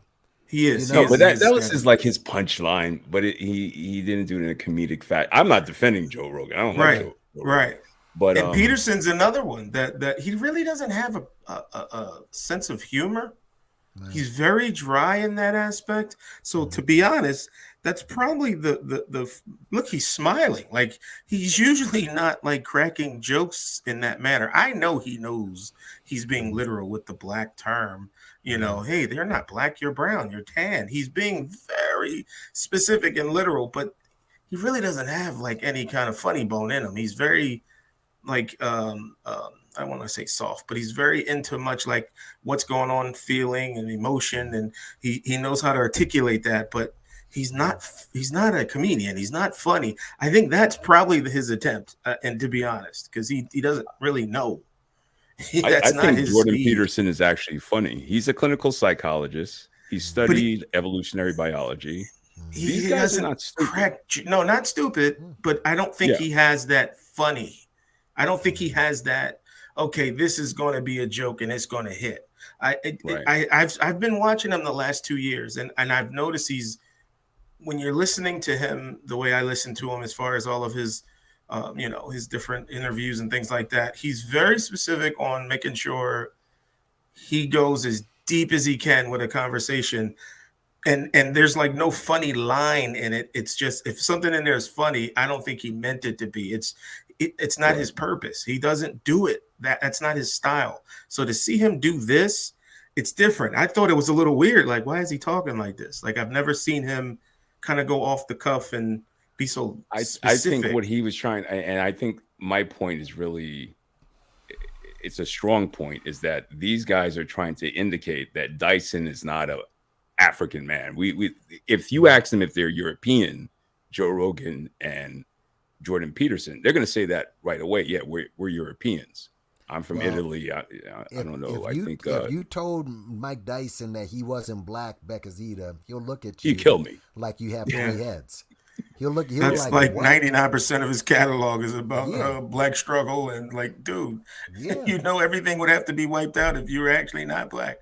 Yep. And by the way, Becazita, and Carrie, what's up? Becazita, the guy said you didn't answer the question about police financing. If they're defunded, that's going backwards, is it not? Let's. I'm more interested in the Jordan Peterson thing. We could. Me too. Black identity. Why do you still listen to Jordan? Because I think Jordan Peterson, if I was a white guy, I would think black identity. I didn't see. I'm sorry. I'm not looking at identity withheld. It's identity withheld. It's identity withheld. I'm being funny. Don't worry about me. Because I know white people, so-called liberals, that listen to him, bought his book, and they're not racist per se. What makes him attractive to you? I think his honesty in his approach on trying to explain. It's hard for a guy to really come off as like this emotion, like he taps into his emotional, like that deep well, that deep water of like, I don't even want to visit that to be honest, just as a guy, like, you know, sometimes you get taught to not tap into that, like stand up, be strong, don't cry. And to hear sometimes when he's breaking things down about depression, and he's talking about just a lot of mental things that, you know, people go through, and they don't even voice their experiences, let alone know how to hear him say certain things and break it down. And his daughter does it too. She's actually not bad at, breaking things down a specific way. No, I'm not a fan of her. I actually just found out about her 2 weeks ago, when she was explaining just her experience with all her surgeries and stuff. But I'm saying the way he articulates, it's a level of understanding that I haven't heard anyone consistently talk about, and the way they say it. And, you know, if you can follow the words, which a lot of times I struggle with because he uses words like Dyson does, I love the You know, approach. I don't That's struggle as much with the words, but I wonder how you feel about Jordan Peterson's take on women and the state mandated monogamy. Like, what did you think about that part of Jordan Peterson's ideology? I can tell you right now, I don't agree with 100% everything he says. That's not the purpose of why I listen to him. I pick out what I feel is closest to me. So he has opinions that I don't have. Let's I be feel you on clear. that. I mean, I He do has think opinions that I don't have. most of his advice is definitely targeted towards adolescent males who may be lacking in, emotional guidance, like you said. So I can, like, a lot of my students are fans of his. They're vulnerable, young men who are looking for someone who's telling them it's okay to feel how they feel. But so much of his ideology is I think the things he says about women are really dangerous to tell young impressionable men. So it's Is hard there a for me reason to why you just said separate that adolescent? out. Huh? Why are you Yeah, I saying don't think he's specifically speaking That's his adolescent? target. specifically to Yeah, that's adolescent his men the most of his audience are young men. You don't know that? because they're trying to I get think Well, he that's speaks in guidance. But common I colleges. knowledge. think, He's a yeah, college he's a clinical professor. Yeah, I psychologist. think his Yeah, he's a audience, clinical but his psychologist. he's popular on YouTube with teenagers. Like, that's who his audience is. No, I don't think so. I I think don't. Yeah, I he don't agree really with that. intertwines. He intertwines Catholicism and psychology, and he tries to explain purpose. And he's Yes. speaking about the lack of Really, purpose I thought when a lot of his advice is like clean your room, like basic Oh self-esteem, like no. things that you would tell a child. And you're right, they say most of his audience is 25 to 45, So Carrie, I know you probably don't according to Google. listen to me because of binary, but I did a show. My last episode was episode 11, and I did go through his 12 rules for life I with the don't know, panel. I don't And know your connection with binary. Are you the one who okay, was, yeah, I go don't know ahead. anything about that. Yeah. Okay, I forget mean, binary. Forget binary. Check me out. The identity withheld. Look for the WP on the mouthpiece. I do a show called Wanted: The Voice Within Organized Chaos, and I talk about different things. And the last thing I oh talked yeah, because about. Jordan Peterson calls the woman chaos, and the father is yeah. Jordan Peterson and his talk of chaos. I might watch your show, but I have to tell you, I'm pretty biased against people who say that they you know, I haven't really met a lot of people who I find to be that intellectually interesting who are fans of Joe Rogan, quite frankly. But if you invited me to watch it, I'll try. Yeah, check me out. Check me out. I do decent music too, by the way. So check me out either way you go. Okay. But yeah, I do. I go through the 12 his 12 rules for life, and sort of kind of break down how it applies to. And pretty much it was four brothers on the panel, and two of them never usually are on the panel that long, but the level that we went to with as far as the conversation goes about life and family, marriage, like so many levels that we hit, and I had to take a step back. Like that's pretty rare from the YouTube streets that you and I are frequent on. That moment I mean, happened. maybe, but if the level of So discourse you're having about women and family is on the Jordan Peterson level, because like I said, to try to divorce him from what he says about women and the way men should relate to women, I think it's pretty difficult to do. why are you offended by what, such as what? What are you offended yeah, I was by? going to ask that. Jordan Peterson is all for the market and letting the capitalistic market distribute goods, and he's totally fine with some people being poor and some people being rich. But when it comes to little incel white boys that can't get no pussy, he thinks it's a problem that women are allowed to fuck who they want when they want. And he's gone so far as to suggest that the state should get involved and mandate monogamy. This rape state that he fantasizes about and speaks about frequently, I think is extremely. I think it's led to rise in violence against women. This whole incel movement was ushered in by him cuddly pulling up to little weird ass, awkward ass white boys, and telling them. I mean, that's my reaction. I think he has a problem with outcomes. People arranging outcomes Oh not yes. Yeah, based on until it comes to ability. white men getting pussy. Right. He's totally fine with the outcomes going where the outcomes decide to go until it comes to women have autonomy over their body. Then all of a sudden we need to consider what the fuck makes Brad happy. And that's a problem for me. That he's okay with some people not having shelter and the basic needs and necessities of life because the market has decided that they don't deserve it and haven't earned it. But when it comes to pussy, all of a sudden we want to get religious and shit. I think that that's something that shouldn't be ignored. Have you actually watched like his hour, 2 hour streams or just the clips? I've watched hours and hours of his content over Okay. many years. Yeah. I have noticed that I had to go back and actually listen to full clips instead of the little 6-7 minute little pieces that so many people are doing these I've days. watched him do long length interviews. Yeah, I've watched so much of him that I think that I'm familiar with his body Okay. of work.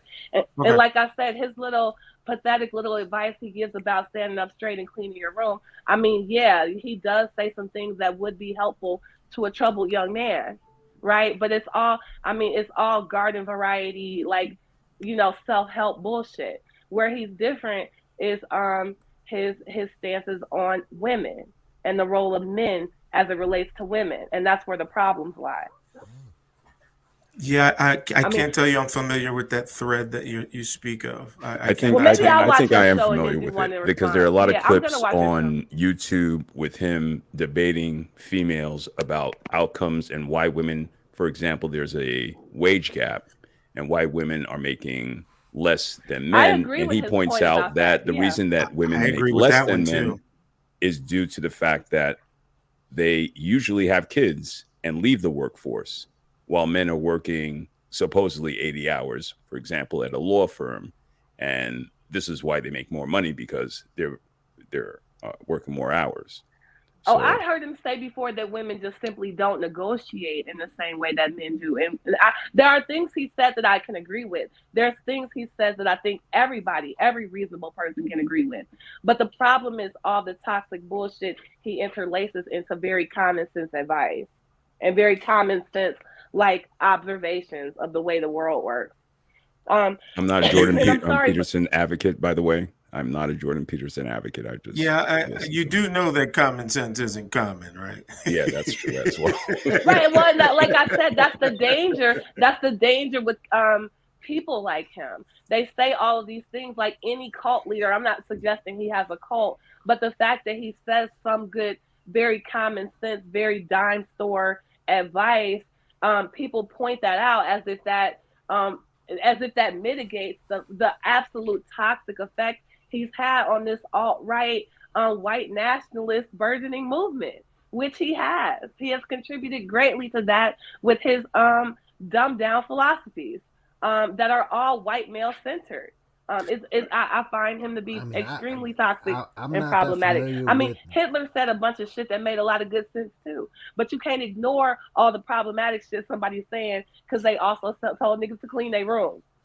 Damn. Well, you know what? I'm not Hitler seeing it was, on Jordan Peterson, but he's a white man, so obviously he's gonna appeal to white correct. men, just like Correct. Joe Rogan. But there are white men who have that are ideological, their whole thing isn't pushing whiteness.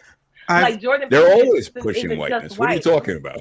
No, They're I always said pushing I didn't. whiteness. They are always pushing whiteness, but not all of them only push whiteness, and that is what Jordan Peterson does. This so-called hearkening to traditional values that have never existed anywhere in any society. This made-up fucking Mayberry that he harkens back to that never fucking existed is a really dangerous, fucked up fantasy. It's gonna have real Why do you consequences. believe it never existed? Because people are telling people look at the past in a nuanced way. It never really existed this way. But it's There a weren't lie that of many. conservatism whatsoever. If being a housewife was so fucking great, bitches wouldn't have been fighting to get the fuck out of the kitchen. So there was never this time when people were happy with those traditional roles. People were begging and clawing to get out of them for decades and centuries. So now to look back at this late date and wish we could go back to the drudgery of fucking This is fucking bullshit. Nobody was ever happy doing that. I think they he were happy points doing out it, that the they'd still be most doing it. productive white families are two-parent families. You are correct. During the 1920s, there was a sexual revolution, and there were women that were working outside the house, but those were usually poor people. By the way, Well, I just poor want women to have always point. worked. That's part of what I mean about this myth. This dream of the housewife is a modern invention. There was never a time historically where half of the population could afford not to work. That's bullshit. That's not true. Look at these countries such as Japan. Yeah. Look at Japan. Yeah. Just recently have they been diverting away from the male. Dude, clearly I'm talking about the Western world. Like, I'm not talking about Saudi Arabia. I'm talking about the Western world. In the Western world, women did not start becoming housewives in bourgeoisie families until the French Revolution. Everywhere around the world, and I mean, Japan isn't even a fair comparison. Everywhere around the world where people were agrarian, where they were fucking farmers, everybody worked, from the old people to the children, from the men to the women. Wasn't no poor women sitting around kicking it. You know what I'm saying? And the invention of the middle class. You're trying to say the labor invention. wasn't divided? The labor wasn't divided between the men and the females? Of course, the labor was divided, but wasn't no women sitting at home gossiping all goddamn day. Well, we're not talking about that, but I'm trying to say you're stating that the males and females didn't have divided labor. That is, no, I never said that. I said that the myth of the housewife is what's false. It's never been historically true that women didn't work. That's a modern invention. And so Jordan Peterson and these people hearkening back to these alleged traditional values, those traditional values were only made possible by the Industrial Revolution. Before that, everybody worked. And there's no evidence that women were happy being domestic partners. There's no evidence that women were happier doing that. That's all I'm saying. That world never existed. Most people's grandparents would have split up if they could have afforded to. Women used to have to put up with a lot of abuse that they don't have to put up with anymore. White, black, and Indian. I don't know about you, but my mother was a stay-at-home mom. My grandmother was as well. They didn't work. So, what's your point? You just said it never existed. You think I'm saying that? You think I'm saying that never a housewife ever existed, so that if you can name two housewives, my argument is now invalidated. So I mean, if that's where we're going with it, if you thought I was suggesting that had never ever been a housewife. What is, and again, please check out my catalog because I did talk about something similar to this. What is so taboo about the idea of being a stay-at-home mom? I feel like there's a taboo. There's like a disdain about it. No, the taboo is telling women that that's what they should desire. That's the problem. People like Jordan Peterson monopolizing on the fact that there's a mental health crisis for men, women, and everybody else. There's complicated societal issues that have to do with work-life balance, taxation, poverty, the environment, that are leading to all types of people being unhappy for all types of reasons. And when you get some white man coming in saying, no, it's just because women ain't doing what the fuck they supposed to be doing, which is basically sitting at home pleasing us. If women would get in motherfucking line, they would be happy. And what I'm saying is that's toxic bullshit. It's lies. It's never been true. I have to be honest, I've never heard that narrative. If you have a link to that, please forward it to me. I've never maybe I need to do my own breakdown of Jordan Peterson, because maybe y'all ain't heard what I heard. So well, you might be right. I will say, let me say this though, and this is directed to Carrie. And this is obviously within the week, actually a couple of days, when your boy Tariq had the secure the tribe, thing on Twitter. And I don't follow him. I don't go on Twitter, so I don't know what you're talking about. But go on. But here's the point I want to make. Notice Jordan Peterson, a Canadian, Joe Rogan, an American, and they're both in league. They don't even think about those two issues. And look at how united these two white men are. They're not even thinking about, oh, you're from Canada, I'm from America, what have you. They're united on their whiteness. And meanwhile, you have the bullshit that the pimp is throwing out there. Carry on, guys. Just wanted to throw that out there. No, I think at this point it's time for me to go pull some receipts on Jordan Peterson because I don't like just having all these hypothetical. I saw this, I saw that. I'm gonna actually review the content I didn't even tell asked me to review, and then I decide if it's worth my time to really make a response to all that. So yeah, that's all I really got for tonight. So thanks for having me up. Guys, I appreciate you coming on. I put all of your links in Yeah, the I saw chat. that. Thanks. Thank you. Right? Identity, Carrie, Becca Zeta, Information Man Show. Anyone else I forgot, I'm going to go ahead and shut it down. Thanks for coming on. Peace. You know what I'm saying? You made this show live. I'm going to get on, another guy. I got to have a dunce cap segment, the Kwame Brown dunce cap segment. That's what I need to do because he has a habit of just saying something ridiculous every week. So I think I may put together a Kwame Brown dunce cap segment. But we won't do that tonight. We'll do that some other time. Thank you all for coming through. Thanks for listening. Hit the like button, hit the share button, hit subscribe, especially if you're a content creator, share it. Thanks for the super chat, the Cash Apps there if you like the content. Big up on yourself, and I will see you possibly tomorrow, but I will see you later. Stay safe. Peace.